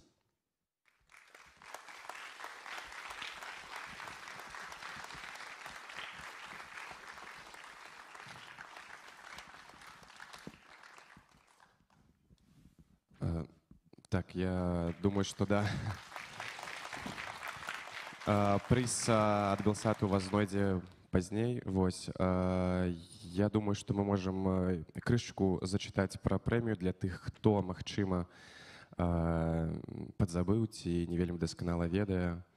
Прэмія за найлепшую кніжную вокладку заснаваная ў 2019 годзе ў памяць пра мастака, дызайнера і паэта Міхала Непадыстава. Узнагарода прысуджаецца беларускаму аўтару або камандзе аўтараў вокладкі. Журы ацэньвае дызайн, паліграфічнае выкананне і адпаведнасць афармлення зместу кнігі. Папярэднімі лаўрэатамі былі Кацярына Пікірэня за вокладку да кнігі «Троя ў чоўні і пёс з імі», Джерома Клапкі Джерома, так, Григорій Кансельсон за вокладку да кнігі «Віленскі покер» Рычарда Гавеліса, прабачце. Алена Дашкевіч за вокладку кнігі «Простыя словы» Міхал Непадыстаў. Магчыма, вы зачытаеце сённяшні шорт-ліст. Сёлета ў конкурсе прэміі удзельнічала 32 вокладкі. У кароткі спіс журы выбрала 8. Лізавета Дубінчына, мастачка Дар'я Кулікова, книга Дар'я Бялькевич «Слезы на ветер». Менск, Янушкевич, 2021. Анатоль Лазар, Василь Витка, «Плыў по мору чемодан». Менск, Коска, 2021. Анатоль Лазар, «Нерастраляныя», укладальники Сергей Будкин, Виталь Жибуль. Менск, Янушкевич, 2021. Анатоль Лазар, Алиса Лазар, Иван Мелеш, «Люди на болоте». Менск, Папуры, 2021. Александр Лучына, апошні фотаздымак Веха, Менск, Галіафы, 2021. Маргарита Сянькова, Эда, песні пра багоў, Менск, выдавецтва Галіафы, год той самы. Сергей Шабохін, Кабаяси Іса, выбраныя хайку, Менск, Галіафы. Сергей Шаматульскі, Зміцер Крэс, Вялесава племя, Вільня, Логвінаў. І, як ми вже сказали, премію Белсату атрымаў Анатоль Лазар за книгу, за перавыдадзеную книгу Івана Мележа «Людзі на балоце». То што, цяпер слова старшыні беларускага пенцэнтру Тацяне Нядбай, якая скажа пра прэмію беларускага пенцэнтру. Вітаю яшчэ раз усіх, вітаю калегу свайго дадаткова Яўгена і вітаю дарагога Анатоля, якога вельмі рада бачыць у бяспецы пасля ўсіх прыгодаў, якія Анатолю давялося вытрываць і вынесці. Я віншую таксама, Анатоль, з прэміяй вас Белсата і нагадаю, што летась вы таксама атрымалі прэмію гледачоў. Чытачоў у нас была таксама такая другая номінацыя, другая не ў сэнсе важнасці, я гэта падкрэсліваю, раўнапраўная другая номінацыя. Гэта быў выбар чытачоў, і вы атрымалі за кнігу «Беларуская нацыянальная ідэя» гэтую прэмію. І вось жа сёлета я павінна была б сказаць, што я хачу згадаць гісторыю ўтварэння гэтай прэміі.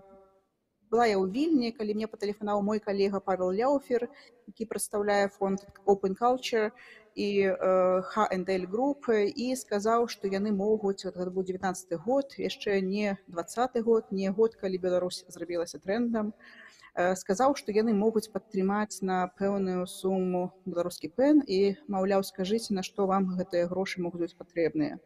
Безумоўна, нам, як арганізацыі, заўсёды ёсць на што патраціць грошы. У нас заўсёды ёсць людзі, якія цяжка працуюць, і заробак, якім заўсёды будзе прыемна падвысіць, альбо ў якасці прэміі такую падтрымаць людзей. Але мы тады падумалі, што, можа быць, найлепш гэтыя дапамогу ад партнёраў інвеставаць у штосьці, што засталося б, што не было б такім аднаразовым, скажам, падтрымкай, а менавіта тады вырашылі зрабіць прэмію анімпадыстава. У беларускага пэна ёсць каля 10 розных прэмій за беларускую кнігу ў розных жанрах, і няма ніводнай за вокладку. Прытым вокладка з'яўляецца вельмі важным элементам кнігі.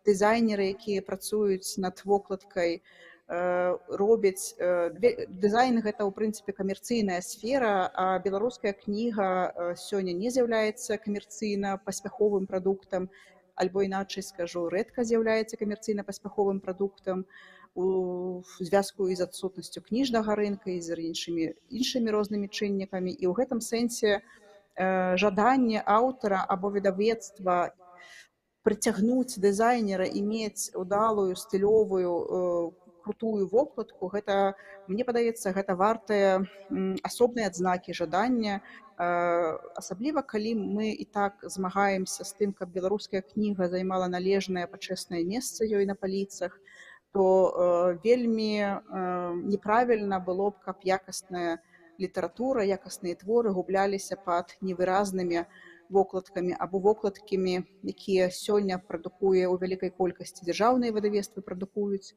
вокладкі, якія хутчэй адштурхоўваюць ад кніг, чым могуць зацікавіць чытачоў.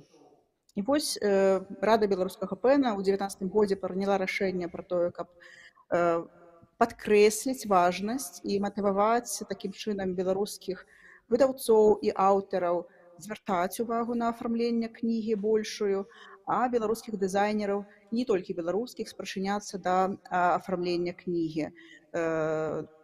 Мэтай такім чынам гэтай прэміі з'яўляецца менавіта адзначэнне найлепшай вокладкі беларускай кнігі. І я, напэўна, хацела б падзякаваць тут усім сваім калегам. Сёння ў мяне такая роля, як бы з аднаго боку, гаварыць і прадстаўляць прэмію і гаварыць нейкія важныя рэчы, але прэмія не была б рэалізаваная без каманды, якая ёй займаецца, але сёння з-за шматлікіх прычынаў, перадусім гэта, безумоўна, прычыны бяспекі, я не магу называць усіх чальцоў каманды, якія займаюцца прэміяльнымі прадуктамі, прэміяльнымі працэсамі ў беларускім пэне, і таму выступаю ад іх імя. Дзякуй вялікай камандзе, якая займаецца, якая робіць так, каб гэтая прэмія магла існаваць і ўручацца, і дзякуй вялікі журы, якое таксама працуе без ганарараў. І дзякуй вялікі таксама партнёрам, гэта акрамя згаданых двух арганізацый Open Culture фундацыя і H&L Group, гэта таксама ініцыятарамі прэміі у свой час былі Саюз дызайнераў беларускі, Лятучы універсітэт і тэлеканал Белсат, незалежны беларускі тэлеканал, які працуе сёння з Польшай, які таксама падвяргаецца рэпрэсіям, журналісты якога сёння знаходзяцца ў зняволенні. І я перадаю слова, я зараз так цягнула. Мне самой вельмі хочацца, каб хутчэй было агучана імя пераможцы, і папрашу гэта зрабіць свайго калегу Яўгена, калі ласка. Ну што ж, пераможцам прэміі паводле рашэння журы стаў Анатоль Лазар за вокладку да кнігі «Нерастраляныя».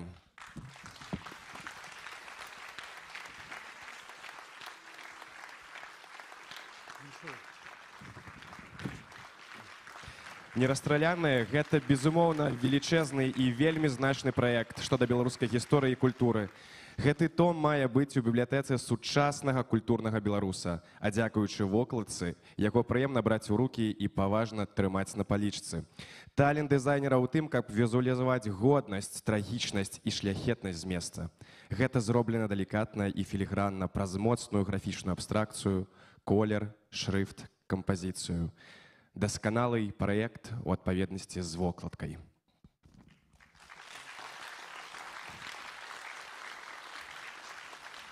Лаўрэат, пару слоў. Дзякую вялікі за ўвагу да маіх работ прыватнасці, да ўсяго беларускага кнігадруку, который цяпер вельмі няпростай сітуацыі знаходзіцца. А што датычна... скажыце, там людзі бачаць вокладку? Так, выдатна. Гэта быў трэці эскіз.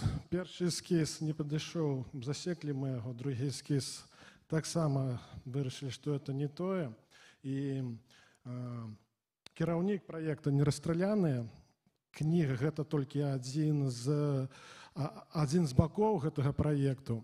Кіраўнік праекту «Нерастраляныя» Сергей Будкін, мы доўга з ім гутрылі, ён вельмі важны момант сказаў, што трэба так рабіць, каб все разумелі, што мы іх памятаем не таму, што іх забілі, а таму, што яны жылі, таму, што яны стваралі. І вот за это мы іх памятаем. Дзякую.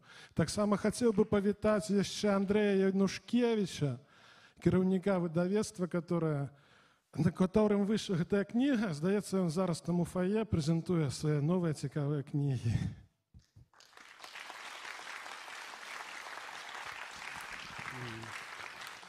Віншую яшчэ раз, ад сябе дадам, што пра кнігу «Нерастраляныя» будзем гаварыць заўтра ў Беластоку у час бардаўскай восені, будзем гаварыць з Сергеем Будкінім, будзе можна таксама набыць кнігу, як і, спадзяюся, кнігу «Простыя словы», якая была лаўрэатам мінулагодняй прэміі імя Міхала Анемпадыстава. А нашыя ўспаміны пра яго завершым песня, якая, як ён сам казаў, ужо заўсёды за ім хадзіла, і нават ён яе адшукаў дзесьці там у глыбі палесся, і запрэзентавалі яму як народную песню.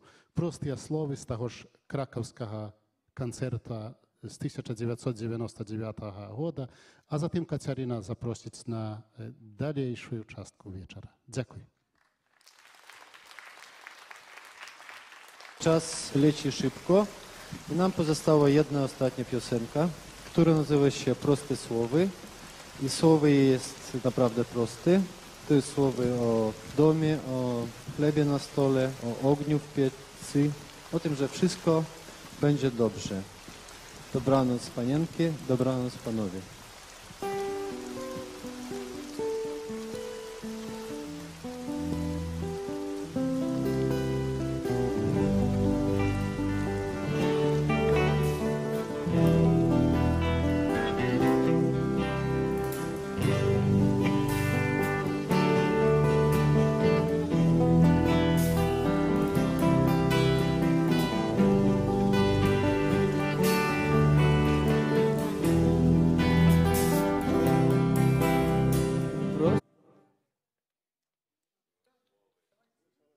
На столе полымя печи, гэта так проста, гэта так добра, як з головою залезть под ковдру. Простыя словы, простыя рэчы, простыя словы, простыя рэчы. Выцемкам синим зимовой порой, в доме батьковским усё так знакомо. Есть чым согреться, есть где сховаться в доме батьковским, у матчиной хате. Простые словы, простые речи,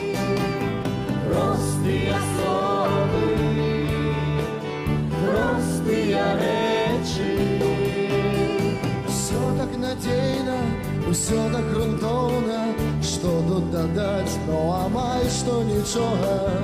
Можна жыць далей, і цэнтрыцца новай, добра на шпаненкі, добра на шпанове.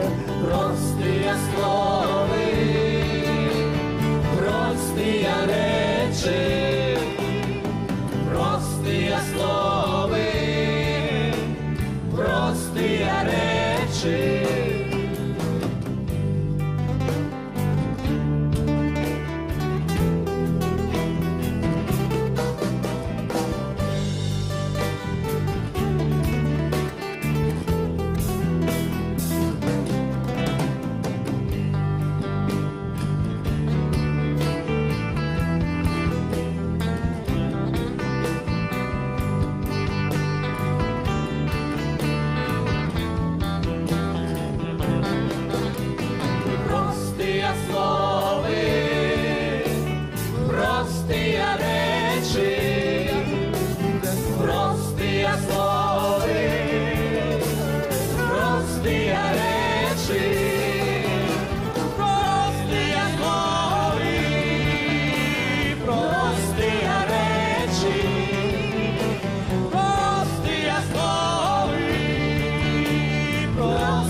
Шановне господарство, дискусія скончена. І я думаю, що зараз ми з вами криху подвысим градус замилования и радости, тому что, ведаеце, я некалькі апошніх дзён захвочвала ўсіх на фэст «Бардаўская восень». І мае знаёмыя, калі чулі назву «Бардаўская восень», яны пастаянна казалі: «Бардаўская восень! Мы не хочам там ні пра лыжы, ні пра выгіны жоўтых гітар, ні пра палаткі, ні пра вогнішчы». Але ў мяне для такіх людзей быў прыхаваны козыр у рукаве. Я так нагіналася да іх і грудным нізкім голасам казала: «Там будзе Вацюшкевіч».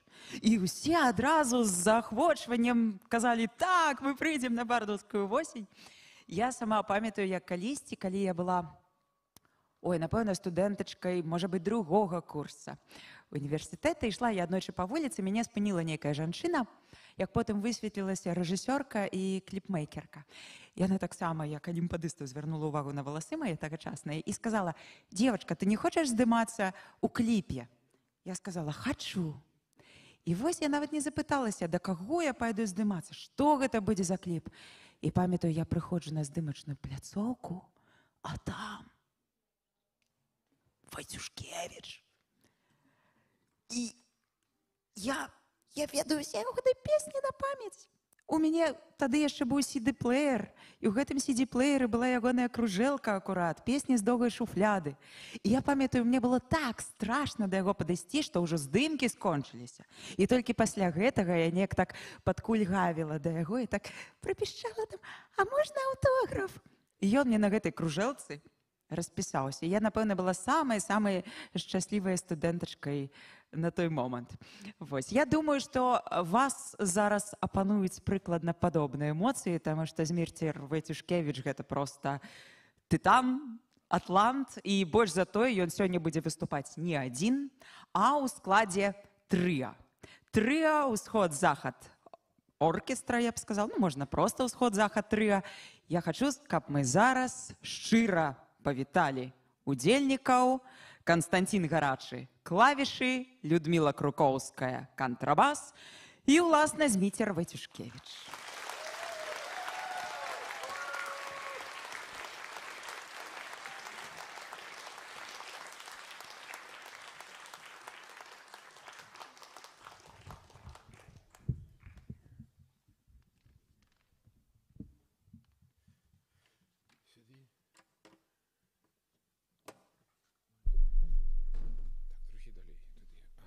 сюда. Раз, два. Добрый вечер еще раз. Мы вельми рады сустрэчы, шмат моладзі, а у нас программа такая, ну, дарослая, так что моладзь, терпите. Давно не были у вас у складе с музыками, и я спадзяюся, что некий новый формат, про який вы все кажуть, бардовской осени, ну, прийдется вам до сердца, и ну, там, я думаю, что за уваги, напевно, можно уже там знайсці, а я думаю, что головное, каб ён был у наступным годзе, у наступным и так далее, каб была зноў таки конкурсная частка, и гэтак далей. Мы готовы? Сейчас, одна хвилинка. Программа такая досыць стракатая сегодня будет, разные песни, потому что мы давно не бачились, и вось некой своей теплынёй хотелось поделиться с публикой шановной. Первая песня не моя, але такая белорусская прыгожая, называется «Я люблю бярозку». Бярозку, вось якая зараз жоўтыя лістики. Музыка Юрия Семеняки, словы Адама Русака.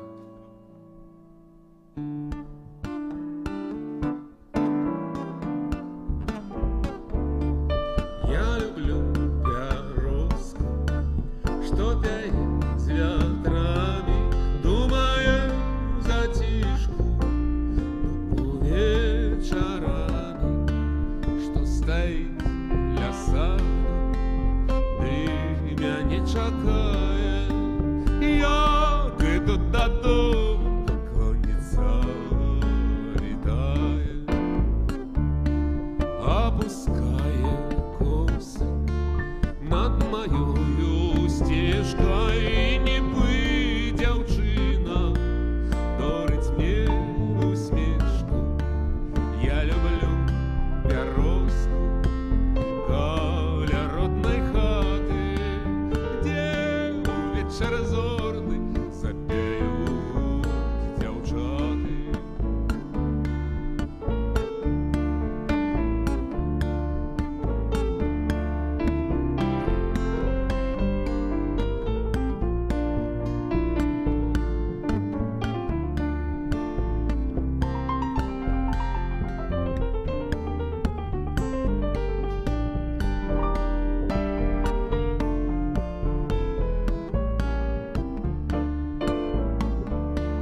Я люблю бярозку, что пяет с ветрами, думая в затишку, думку вечерами, и коли далеко от дому вандрую, по своей бярозці я душу сумую, по своей бярозцы я тужу, сумую.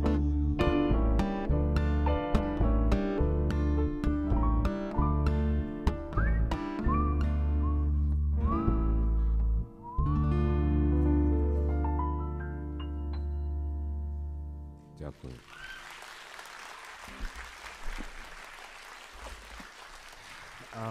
Ну, я дякую вялікі. Я так сам сабе назначыў, што гэта песня, якая зараз прагучыць, павінна быць гімнам бардаўскай восені, але дагэтуль мне ганарар за аўтарства ніхто не пералічыў. Хоць эта песня ўжо, ну, фактычна апошнія там от гады гучала, і я сам назваў гэта гімнам бардаўскай восені. На верш Владимира Некляева называецца песня «Золотая сукенка».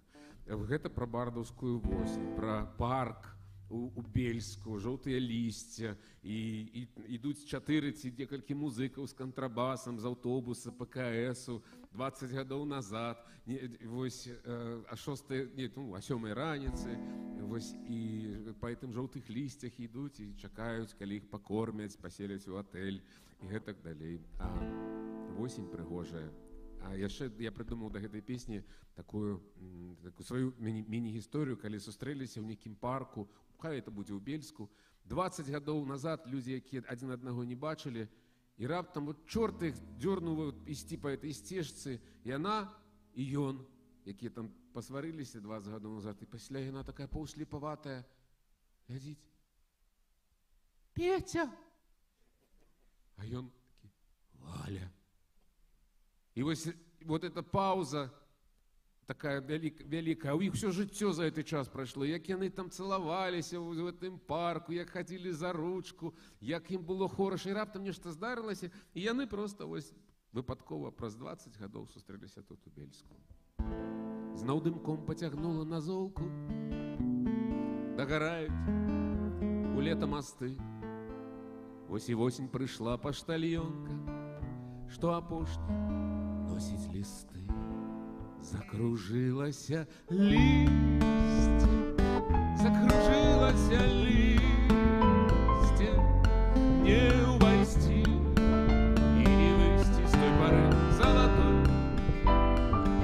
Ах, якая паненка, залатая сукенка, у якой ты калісьці танцавала са мной. Я копаюсь за павутинку, за пожовклый на золку листок, отчиняю поштовую стринку, выпадает пожовклый листок. Прочитаю пустую сторонку, зразумею, про что новина, и за стол запрошу поштальонку, и налью поштальонце вина. Закружилась листья, закружилась листья, не войти и не выйти с той поры золотой. Ах, якая паненка, золотая сукенка, о, якой ты каліст танцевала со мной.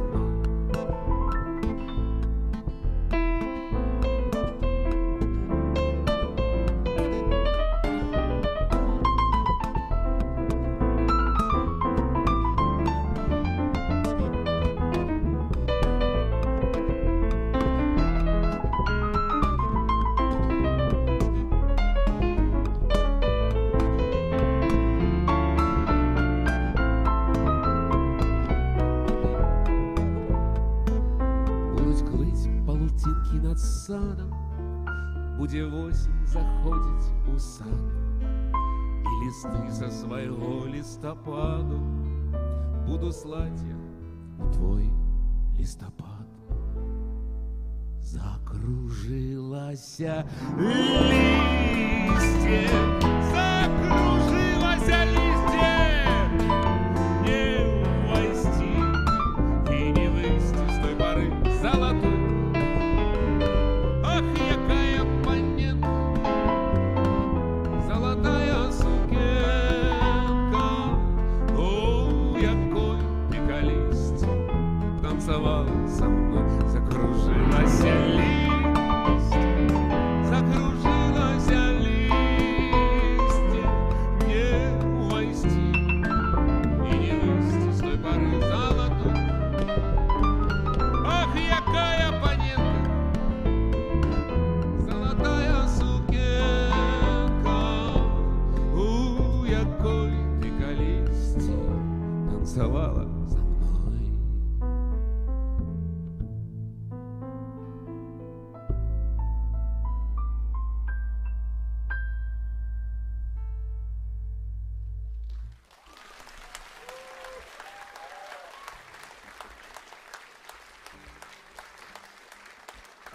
Таксама песня, якая была написана адной з першых, я казаў, што ў 96-м годзе я напісаў песню «Аргентынскае танго», якая сёння таксама павінна прагучаць. А дзе яна ў нас? Вы её запісалі? Запісалі? Ну, значыць, будзем. Но зараз песня на верш Алеся Камоцкага. Калісьці на бардаўскай восені Алесь Камоцкі прывёз з сабой кніжкі, і он мне падарыў. Я яшчэ не ездзіў на сваёй машыне, сеў у ПКС і паехаў на Беласток. І чытаў гэтыя вершы, і там нешта сабе там выбіраў, і вось эта песня, якая называецца «Раскажы мне пра дождь», зараз прагучыць.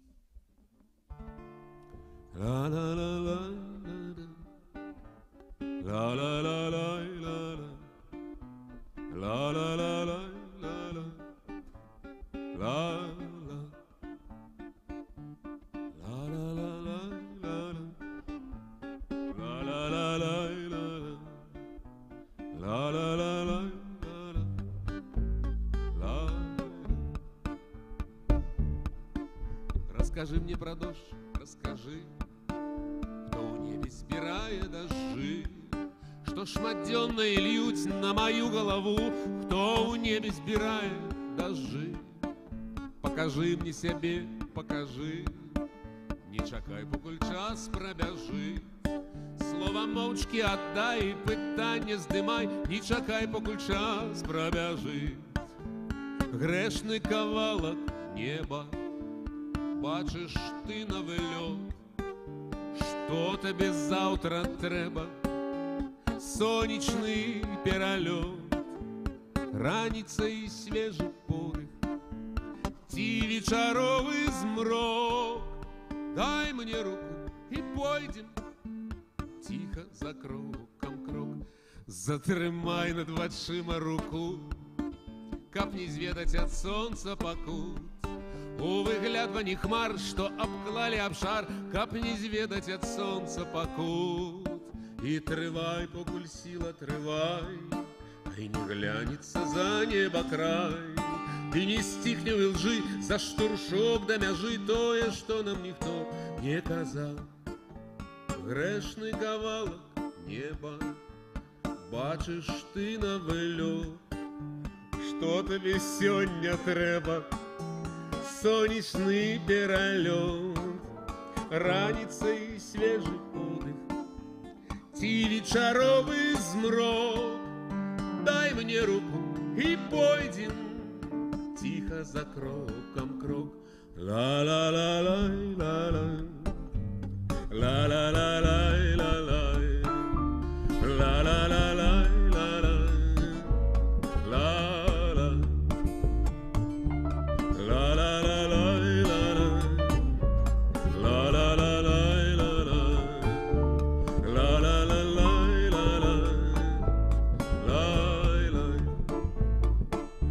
только вы. Ла-ла-ла.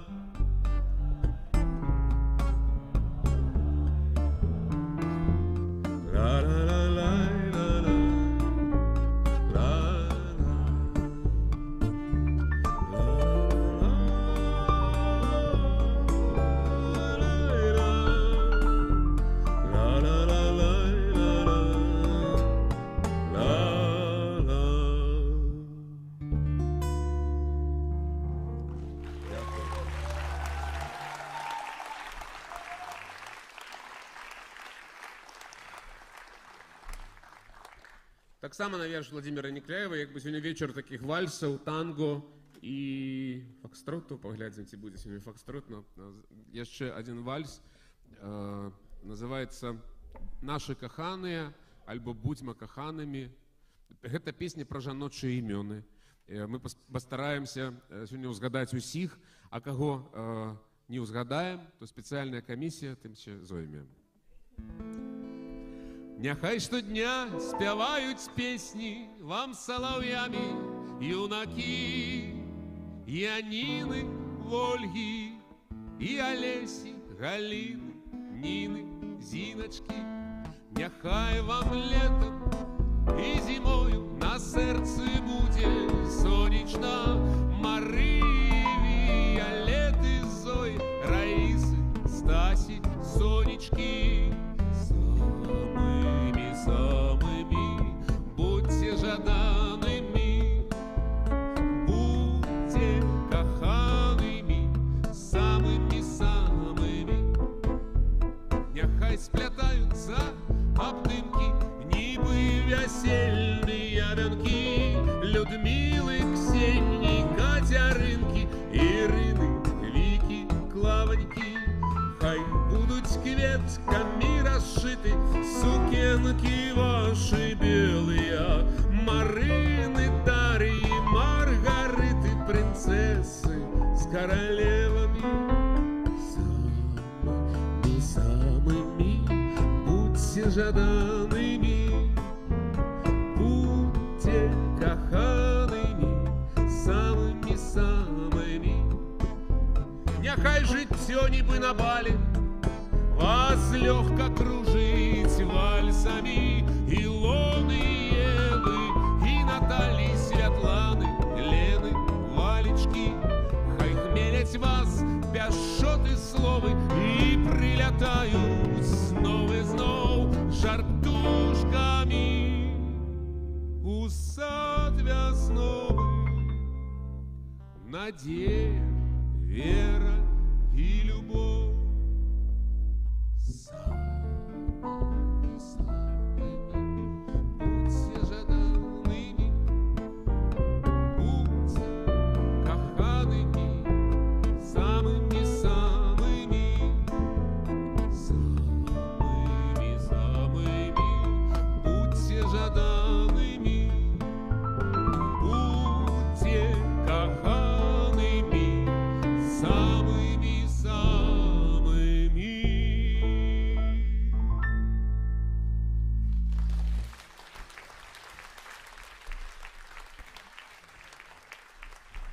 Зараз трошки ми змінимо настрой, паколькі я казав, што канцэрт стракаты, некалькі песень на вершы Яраміра Нагавіца. Ведаеце, зараз мільёны людзей у Еўропе вымушаныя пакінуць свае дамы, это украінцы, і гэта песня в знак нашай такой падтрымкі, і мы пра іх думаем. І слава Украіне, героям слава. Вось, і эта песня «І жыве Беларусь» таксама. Паспрабуем зараз выканаць эту песню «Данс макабры».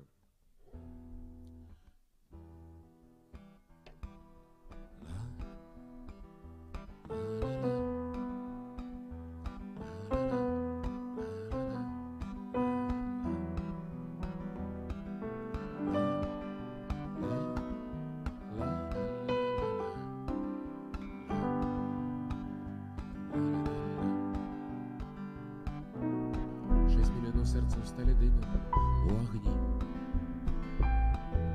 Любая, коханая, позір на краю хлусні. Мы будем танчить на Вятсковой площади и не глядеть у дом. Мой анёл.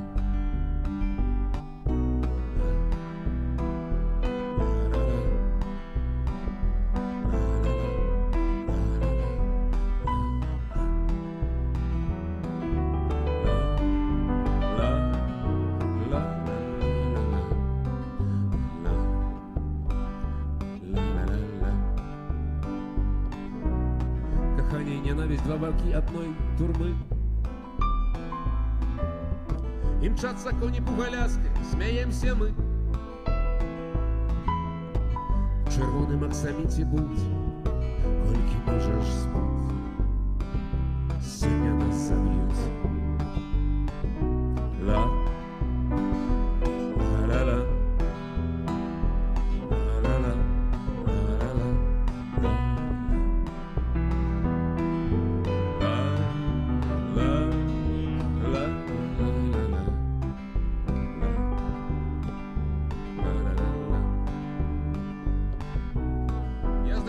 Поздно, дети стямили худшей. Гляжу на небо третьим боком, діркой між вачей. А ты у парах балканской горкой спишь, не бачишь ойча наш. Что коли інакш?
Гісторія, ну, якби вона далей ідзе, і песня Святло Сараева. Я весь час думаю про гэту песню, еще не было этой трагедии в Украине, але я думал, что дапамагае человеку вот ісці вот на это святло. А гэта вот любоў і надзея, што рано ці позна гэта ўсё скончыцца. І каб не было вось гэтай надзеі, любві паміж тымі, хто вымушаны пакінуць свае дамы, то ім было б нашмат цяжэй ісці. Вось, якби, ну і зноў-такі, напэўна, безвыходнасць, таму што ісці толькі наперад, бо назад дарогі пакуль што няма. Святло Сараева.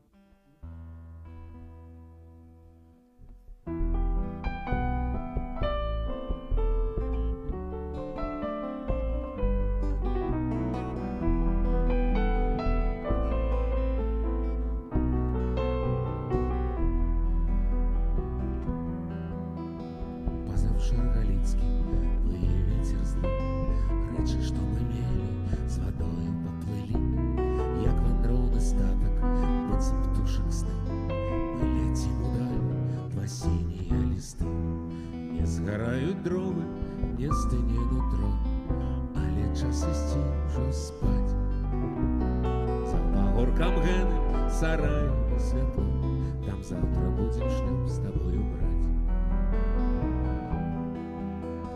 Пробашчу святыні на звяжанай які, кветкі тамарыску дакіне да ракі, рака назад увальецца у мора берагі.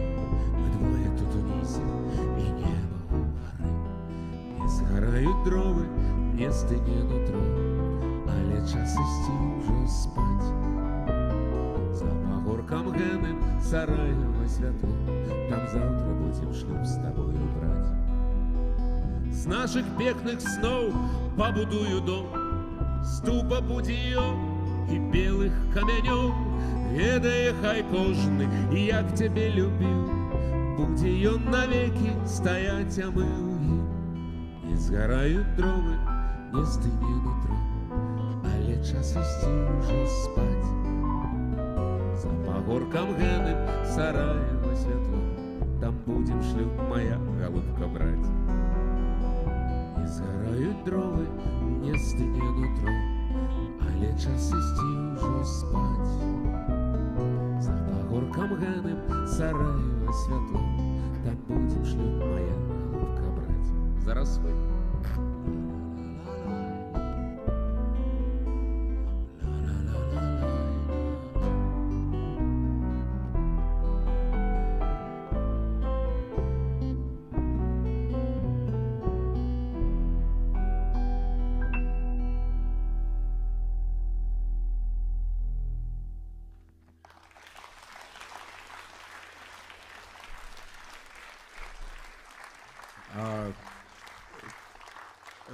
Троху пазітыўнейшая песня, але пра старасць. Вось, паколькі моладзь, яны зараз не думаюць, што это вельмі хутка скончыцца, і вы будзеце такія, як вашы таты, мамы, дзядулі, бабулі. Час ляціць вельмі хутка, паверце, маладому, харызматычнаму артысту, якому ўжо 50 гадоў. Песня называецца «Стары муж». І калі мы разам з Нагавіцай выступалі у Астраве, паколькі музыкі былі такія, ну, з Беларусі, яны такія маладзейшыя за Нагавіцу. І ён кажа: «Стоп, стоп, стоп, прошачі, то стары муж, не спешся».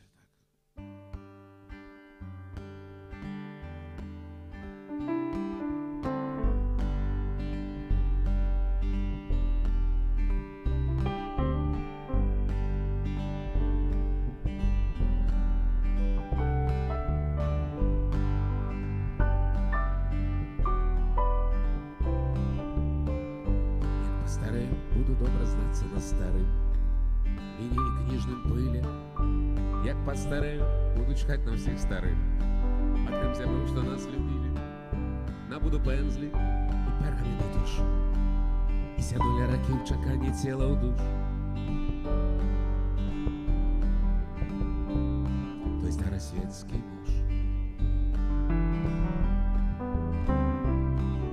светскі муж.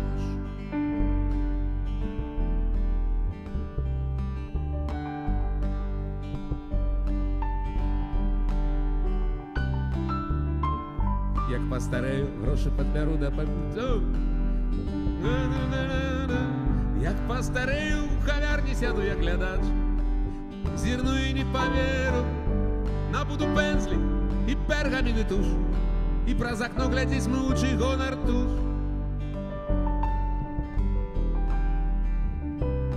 Твой старомодный муж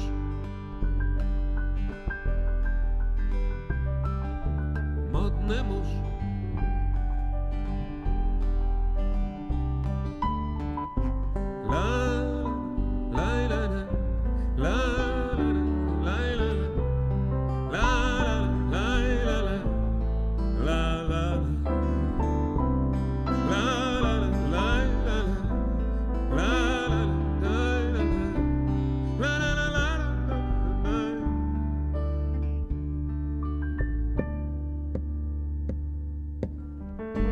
Як постарею, гроші всі потрачу на примаш, а решту на квартиру.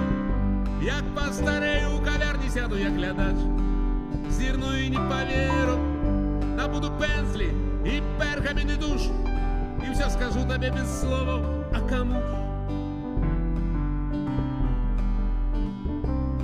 Твой бородатый муж.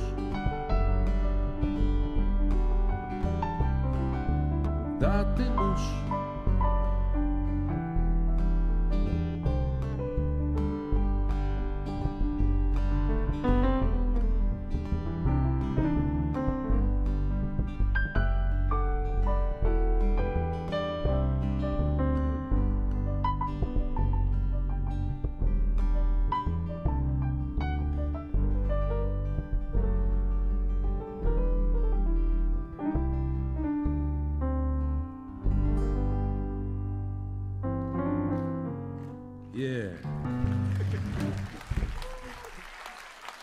Трохи забыл слово, но Матюшкевич слово там это вещь.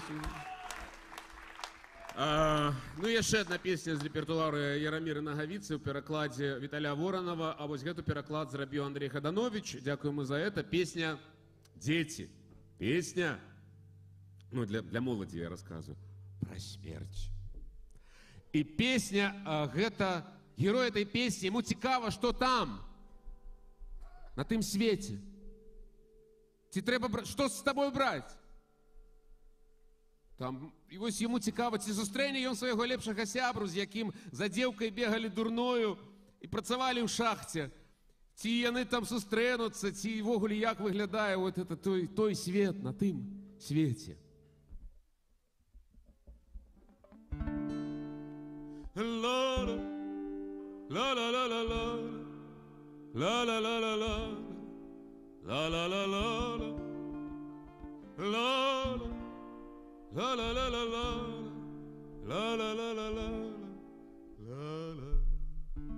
У дзень, калі адпачываць, в картонных ботах лягу, і нават жонка не падыме болей работягу. Прыйдуць выпівок і дзеля важнай справы, з гэтага і тога берагоў астравы цэлай аравы.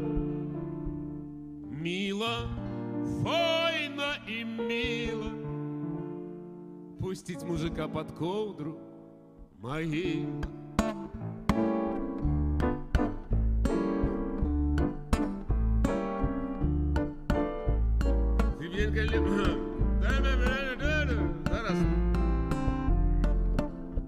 Зараз слово чекаю.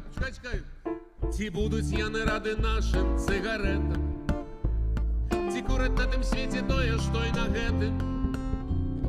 Трэба захапіць з сабой каністру рому з гэтым, у нябёсах будзе па-старому правільна, будзе як дома. Мила, война і мила, пусціць мужика пад ковдру магілу. Каб дзяўчаты за сталом рыдалі па герою, свараным бы суп зямля была б сырою. Каб сябры музыкі гралі не фальшыва, бобне самабрам на небе ставіць піва, пойдзе на дзіва. Мила, война і мила, пусціць мужика пад ковдру магіла. Ведаю, цябе няма, і ўсё ж, а раптам гости. Боже, отвези меня долой за в гости. Мы вдвоих за девкой бегали дурной, в шахте был со мною, будем за трудой хлебой одной. Мило, файно и мило, пустить нас двоих под ковдру могила. Денька лет подшивать в картонных ботах лягу, и нават жонка не подыме более работягу. Я на гэтым свете был такі гарэзнік, што цяпер чакае вечны выцвярэзнік. Коўдра магіла. Міла, файна і міла, каб жа толькі коўдыр всім нам хапіла. Міла, міла, міла, файна і міла, каб жа толькі коўдры ўсім нам хапіла.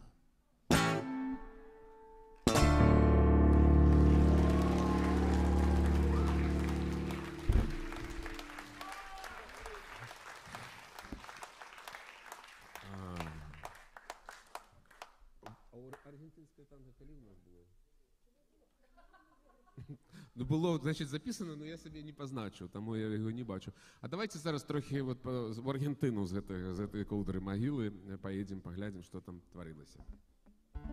З народного альбома, ми вже узгадували, вірш Михайла Неподистова «Музика моя».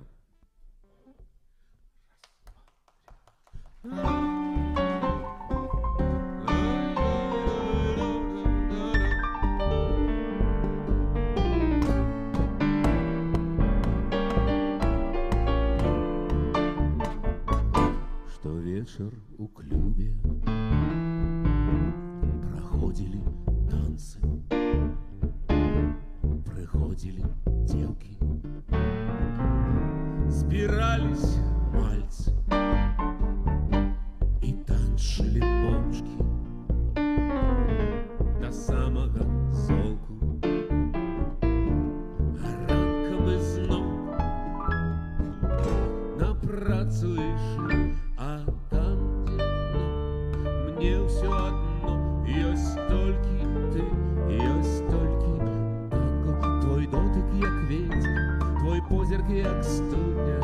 Дай мне напиться, я хочу пить аргентинское танго. Экзотичная кветка понад вёской вируя, ты затягивая нас у духмяную тему, у солодкую пастку, аксамитную багну, на бездонное дно. А там, где дно, мне все одно, ёсць толькі ты, ёсць толькі танго. Твой дотык, як ветер, твой позірк, як струня. Дай мне напиться, я хочу пить. Ла-ла-ла-ла-ла-ла.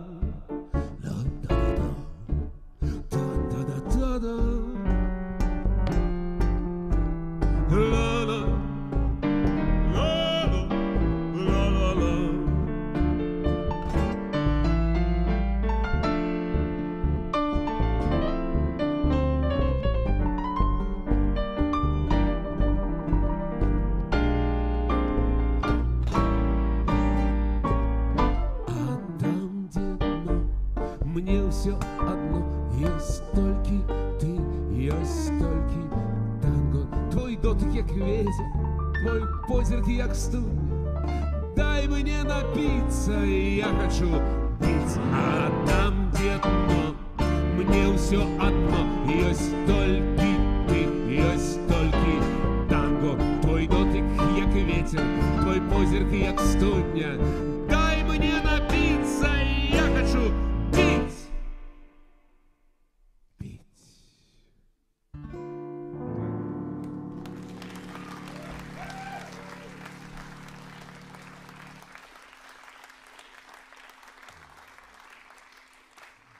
Песня называется «Неверагоднасць», это прысвячэнне ўсім жанчынам беларускім і ўсім, якія тут ёсць таксама, таму што жанчына гэта такі падарунак лёсу, які вось немагчыма растлумачыць, а вось дзеля гэтага ўсё і робіцца, і песні спяваюцца, і вось нейкія ўчынкі такія неверагодныя ствараюцца, і вы галоўны. Як бы это не гучала, можа, банальна, але вы неверагоднасць, вы якая натхняе, дае жыццё. Это больш праўдзіва і праўда. Для вас песня называется верш Микиты Найденова «Музыка моя».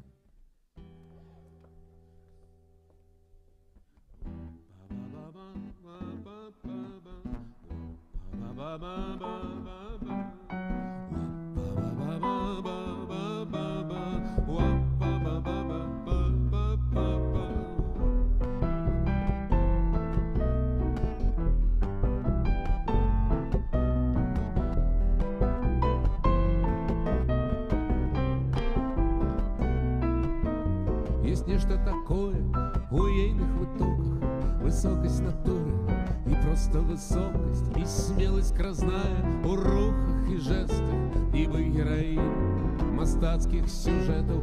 И мусишь признать нібы цуд яе годнасць, и ведать, что гэта ўсё неверагоднасць, и словаў шукать, и мелодии схапленні, каб выказаць неяк свое захапленне. И мусишь признать нібы цуд яе годнасць, и ведать, что гэта ўсё неверагоднасць, и словаў шукать, и мелодии схапленні, каб выказаць неяк свое захапленне. Калі ж пацыруе ці просто гуляй, то все, что вакол, раўнавагу губляе. У ейнай прысутнасці чынам чароўным все раптам робіцца бела-чырвоным. І мусіш прызнаць нібы цуд яе годнасць, і ведаць, што гэта ўсё неверагоднасць, і словаў шукаць, і мелодыі схапленні, каб выказаць неяк сваё захапленне. І мусіш прызнаць нібы цуд яе годнасць, і ведаць, што гэта ўсё, і словаў шукаць, і мелодый схапленні, каб выказаць неяк сваё захапленне.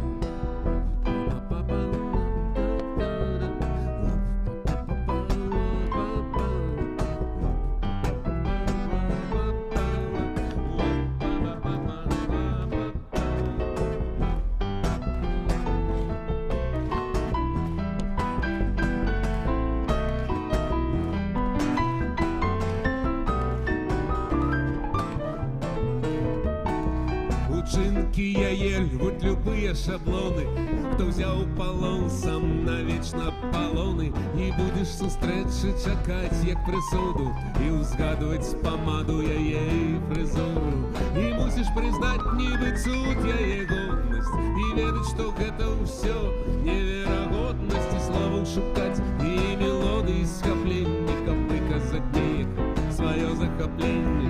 І мусіш прызнаць нібы цуд яе годнасць, і ведаць, што гэта ўсё неверагоднасць, і словаў шукаць, і мелодыі схапленні, каб выказаць неяк сваё захапленне. І словаў шукаць, і мелодыі схапленні, каб выказаць неяк сваё захапленне. Раз, два, три, 4.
Людмила Круковская, контрабас, Константин Горячий, клавиши.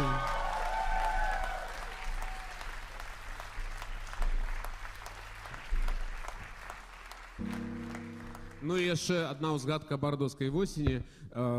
Тут быў такі канкурсант, ну, некалькі гадоў назад, 5 гадоў назад, яго зваць Максім Знак. Вось ён заўсёды прыходзіў на адборы, і ён таксама быў у Бельску, атрымліваў нават прэмію, ну, не можа, не самую галоўную. І для мяне ён заўсёды быў бардам. А пасля ўжо я даведаўся, што ён адвакат. І адвакат, які зараз сядзіць у турме. І мы...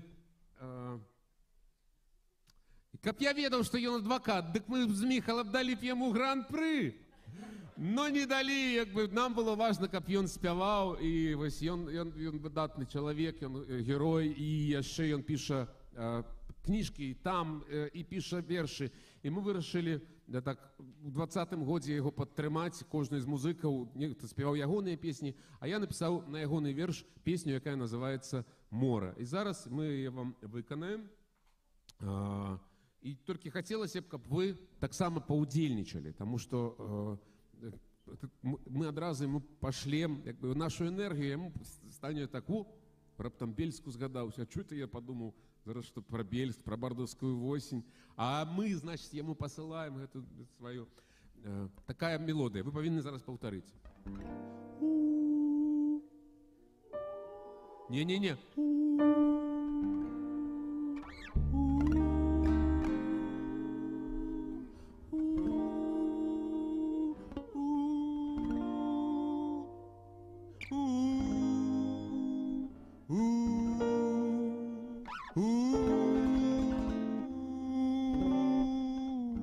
По моей команде будем разом спевать.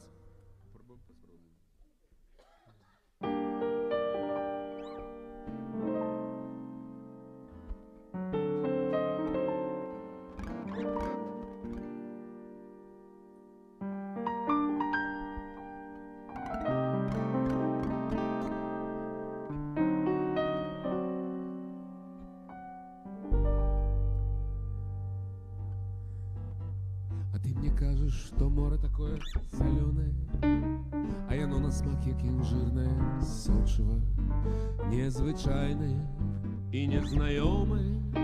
Каштаваць яго зноў як хочацца. Яно шапоча, яно рукоча, і днём і ноччу зашифраваны шле сігнал, і будзе вечна казаць аб нечым неадвечным, пакуль ніхто не разобрал. А ты мне кажешь, то море блакитно-зеленое, а яно кожный раз у новый колер. Ты кажешь, что море такое цудоўное, а я чуў, что яно просто море. Яно дурить сонца нам кожную раніцу, і кожный вечер будуе до месяца шлях. На гэтым шляху хваліслоў у нас нараджаюцца. Яно размаўляе з намі, ты паслухай, яно шапоча, яно грукоча, і днём і ноччу зашифраваны шле сігнал, і будзе вечна казаць аб нечым, той спеў адвечны, пакуль ніхто не разабраў. А ты мне кажаш, сюды зноў мы вернемся, але я сваё мора з сабою узяў. Рытмы мора з адвечнымі песнямі, як і ракавінка, не забудуся. Яно шапоча, яно грукоча, і днём і ноччу зашифраваны шле сігнал, і будзе вечна казаць аб нечым, той спеў адвечны, пакуль ніхто не разабраў. Яно шапоча.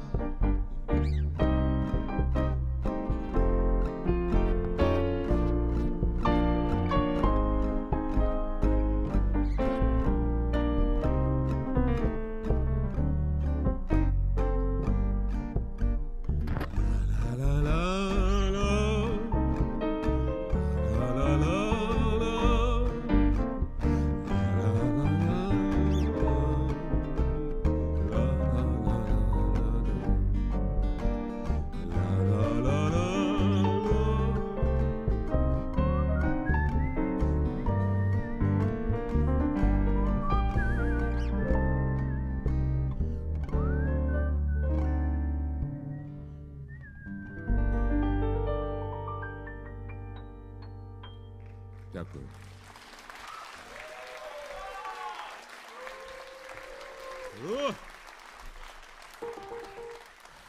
Не замучились? Може вже фінал до хати? Ще давай. Почекайте, це фінал. Видиш? Публіка є своя. Зараз пісня про що? Про те, що нашу сьогоднішню зустрічу. Про бардовську осінь, про життя, якое сьогодні, якое не купиш ні за які гроші. Тому що от кожен момент, який дадений кожному з нас, він самий цінний. Ми прийшли, ми радуємося, ми співаємо пісні, ми узгадуємо наших сябров, ми узгадуємо тих, кого нема, Михайла узгадуємо. На вірш Олеся Камоцького. Життя – це сьогодні. Діти, вчитися треба. Ніхто сказав, що вчитися не треба, але треба жити. І сьогодні так само радуватися гэтому життю. Про гэта песня. Так, я поспробую.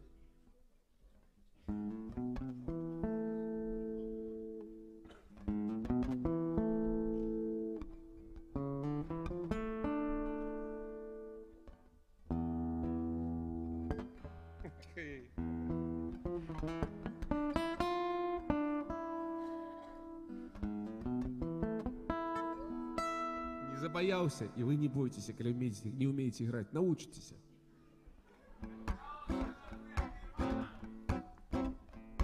Життя гэта сёння, про завтра і вчора.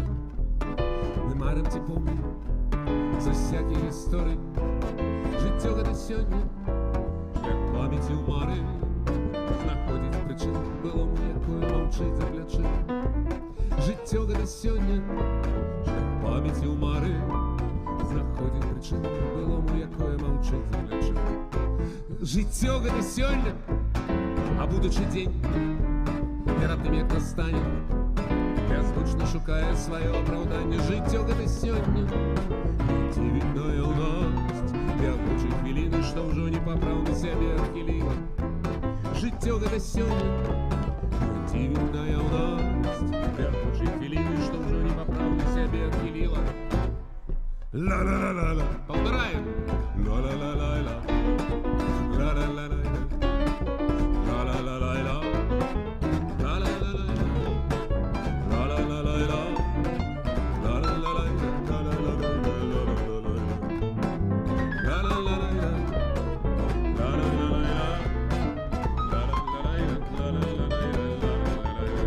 Життя гэта сёння, я ў цямным заўтра ствараю прастору, як ветлівы аўтар. Не кожнаму слову, як кожнаму вуху, паслухаць клемецца пра тое, што выйдзе на гэтае месца. Не кожнаму слову, як кожнаму вуху, паслухаць клемецца пра тое, што выйдзе на гэтае месца. Ла-ла-ла-ла-ла!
Матуля.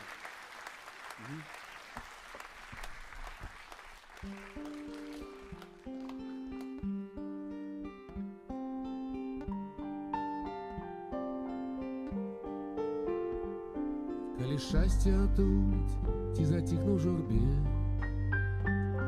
я заўсёды, матуля, вспамінаю цябе і нясу, як закляць, перад Богом віну,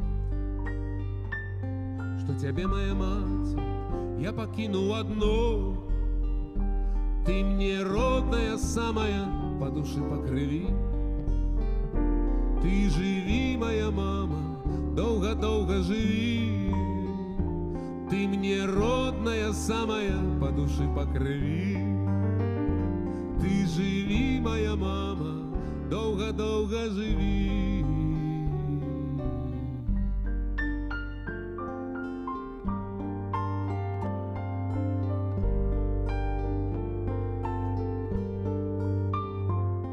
Сярод тлуму людскога і ў прыцішаным сне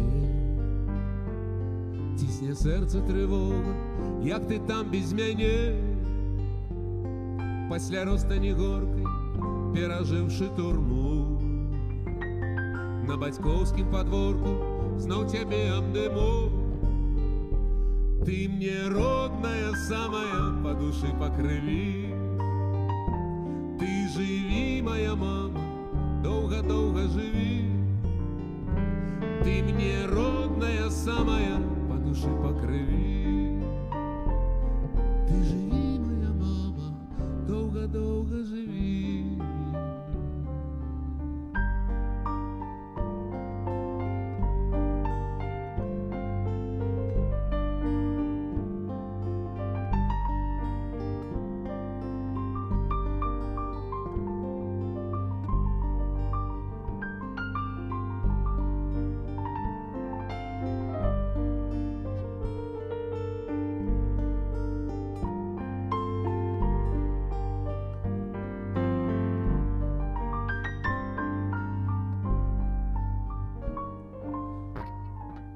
Больш ніколі спакусай зло мяне не кране.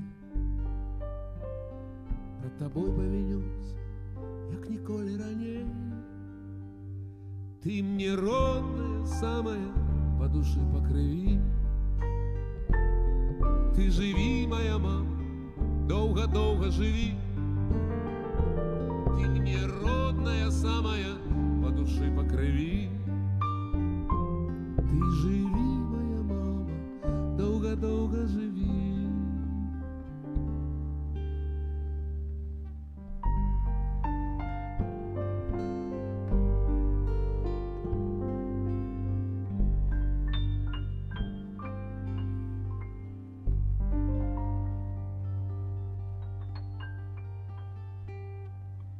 Дякую.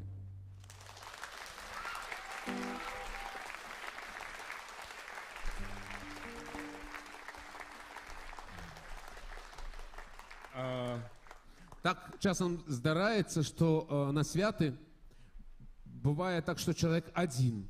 Вот тыя, хто з'ехалі са сваіх дамоў, беларусы таксама прыехаўшы, некаторыя не могуць пакуль што ўладкавацца, сям'я адна палова там, другі так. І Новы год, і каляды трэба сустракаць аднаму. І памяць, там, ну, тэлефон ёсць, там, здымкі, можна патэлефанаваць, можна апрануць шалік і, як бы так, яго закруціцца і вось так правесці это свята з бакалам віна і просто глядзець, як падае снег, узгадваць, як жыццё гэта сёння было, а ўжо нешта змянілася. Но тым не менш, песня пра шалік.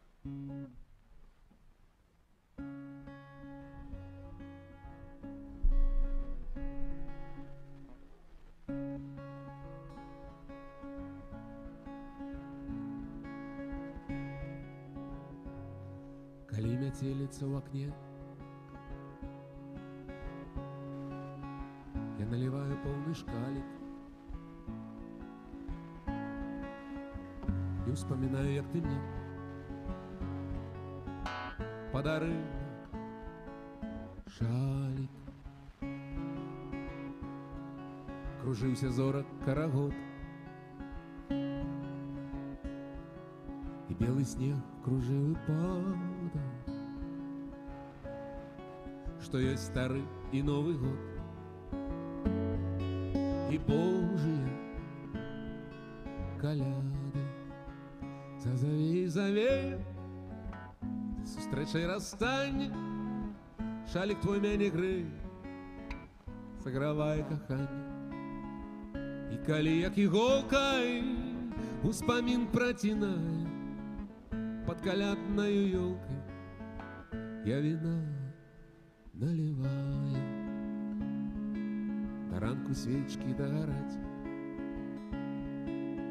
дымком пацягне гаркаватым, яшчэ мы будзем сустракаць,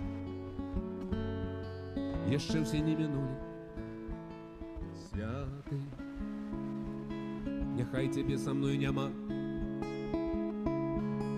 але ты ў снах маіх лятаеш. На шаліку маё імя шаўковай ніткай вышываеш. Зазавей, завей, за сустрэчай расстанне, шалік твой мяне грэй, сагравае каханне. Калі як іголкай успамін працінае пад каляднаю ёлкай, я віна наливаю. Зазавей, завей, за сустрэчай расстанне, шалік твой мяне грэй, сагравае каханне. І калі як іголкай успамін працінае под калядною ёлкой, я вина наливаю. Нормально. Дорогие сябры, хутка мы сустрэнемся, будем сустракаць каляды і песні на каляды, снегапады, будем чакаць снега. І над Бельском стемнело уже, правда?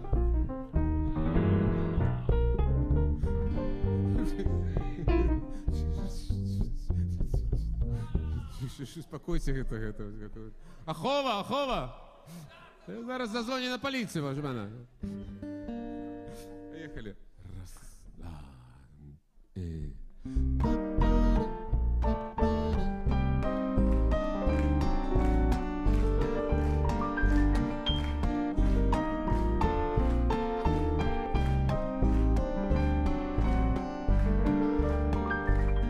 Над Бельском стемнело, и першая зорка взошла, зовсім молодая, и светить не умела.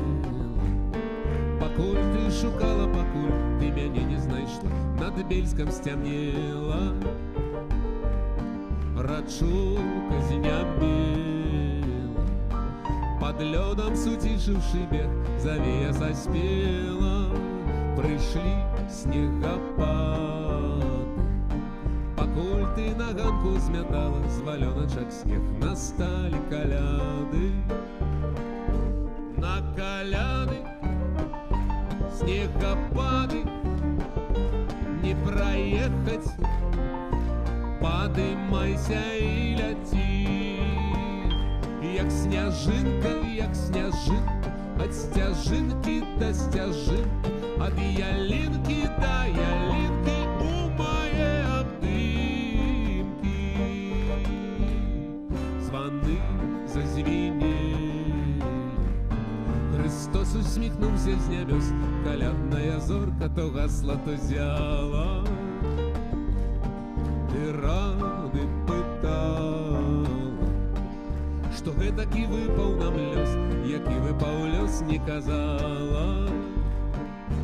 На каляды снегопады не проехать, падымайся и ляти, як сняжинка от стяжинки, от ялинки до ялинки у моей обдымки.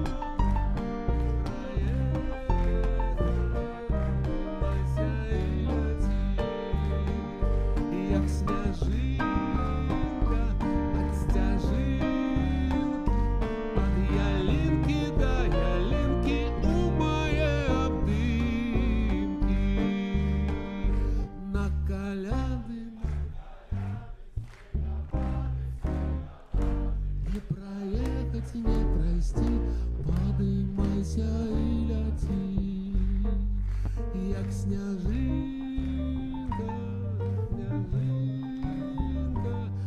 ялинка,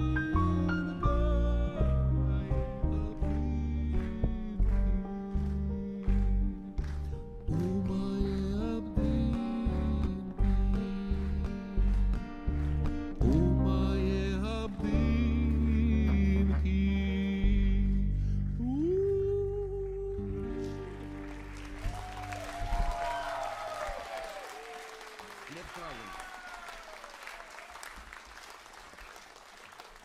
На верш Віталя Рыжкова песня про дорослые адносіны паміж людзьмі.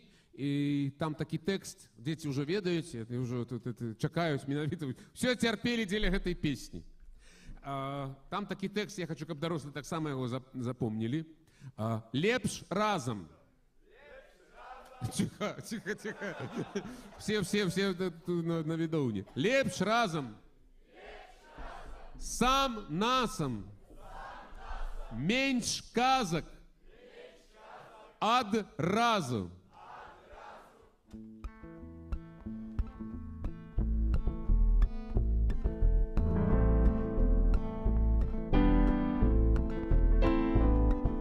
Ні ў чым не бывае адной прычыны, і з гэтай прычыны пра ўсё маўчым. Так лепш палічылі. Жыццё навучыла заўжды пакідаць за плячыма суплёты ўчынкаў, каб летучы знікаць уначы. Але магчыма лепш.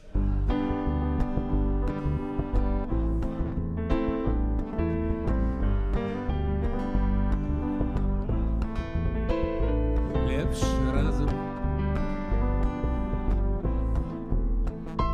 Менш казак.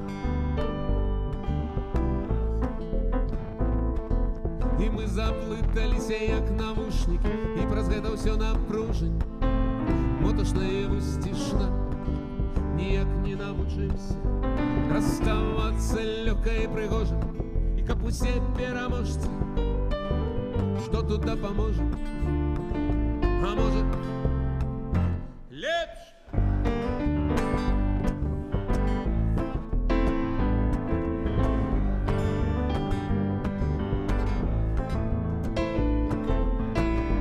Лепш разом, сам насам, менш казак. Робіць час павольным, дзеці, заткрыйце вушы, вам еще рано такое слухаць. Робіць час павольным, імклівым, по-рознаму кожны. Я п'ю паасобку. Піп-піп, гарэлку і піва, а можа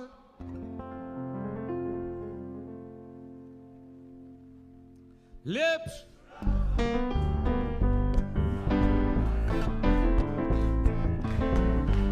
New generation.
Фортепиано Константин Горячий.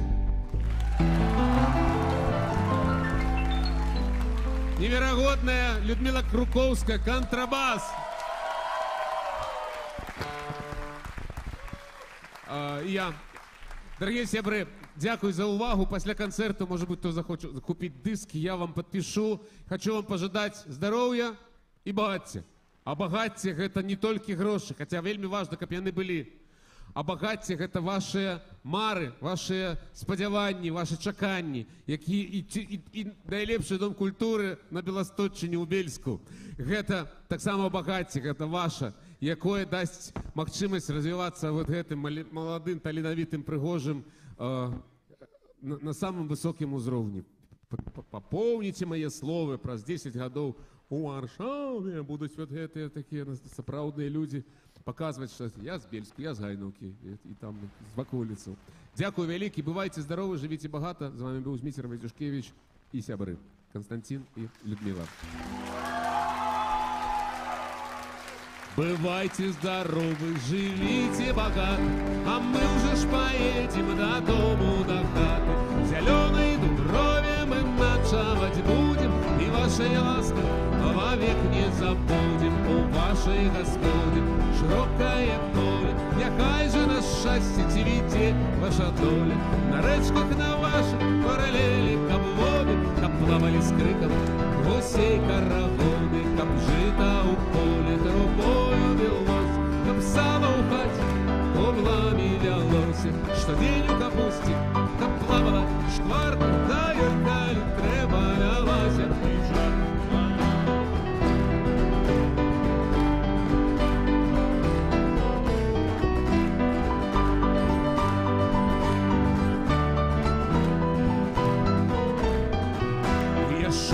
Жадаем прибытку у хаті, не мало, не много, что год по дитяти, не буде і кривди, яшчэ і за той, калі пашанцуе, 2 разы по 500 плюс.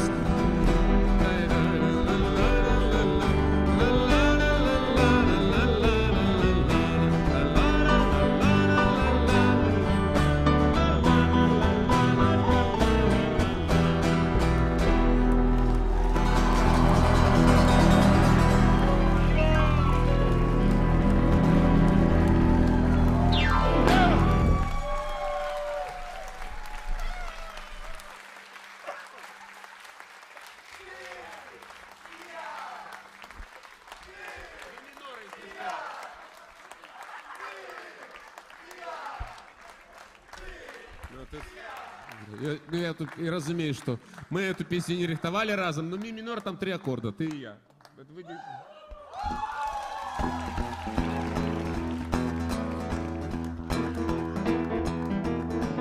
Ты и я пролезка у снагу рану, древца вишни у яростных огней, кропля на спине левиафана, радуга на крылах навальниц, кропля на спине левиафана, радуга на крылах навальниц. Ты! Ты! Ты! Ты! По 9 валам ветра снится, верос, что в нем обнял перун, паутинка в пекле навальницы, откажи на ухо владару. Паутинка в пекле навальницы, откажи на ухо владар. Ты!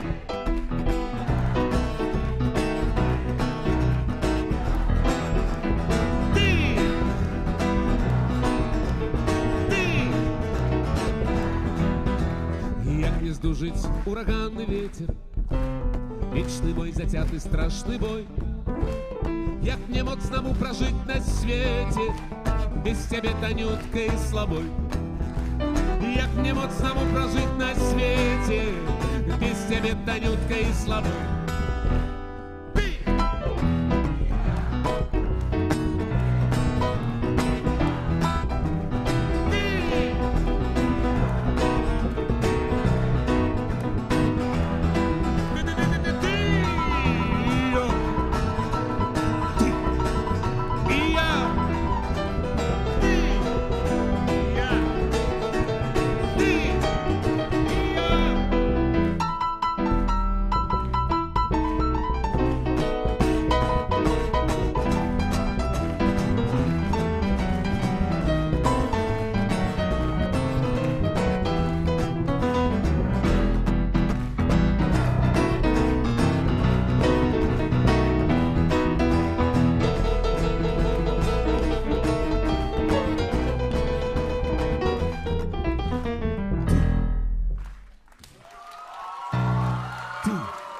так не... Я.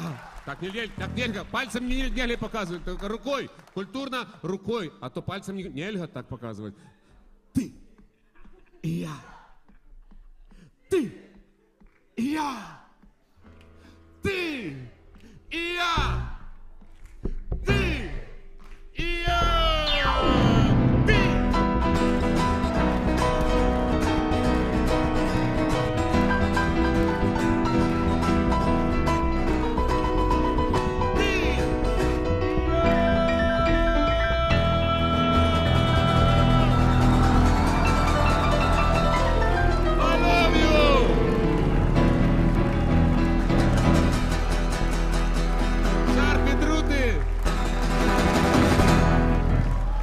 Все.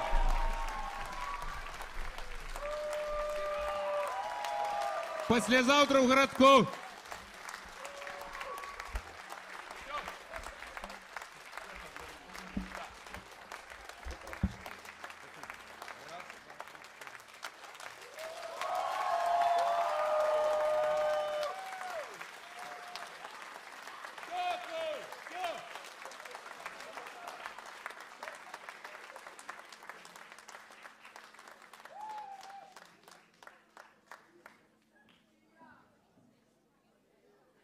Сябры, усё, першы дзень бардаўскай восені скончаны, будзе натхненне імпэт, чакаем вас у гарадку і Беластоку. Усяго найлепшага, да пабачэння.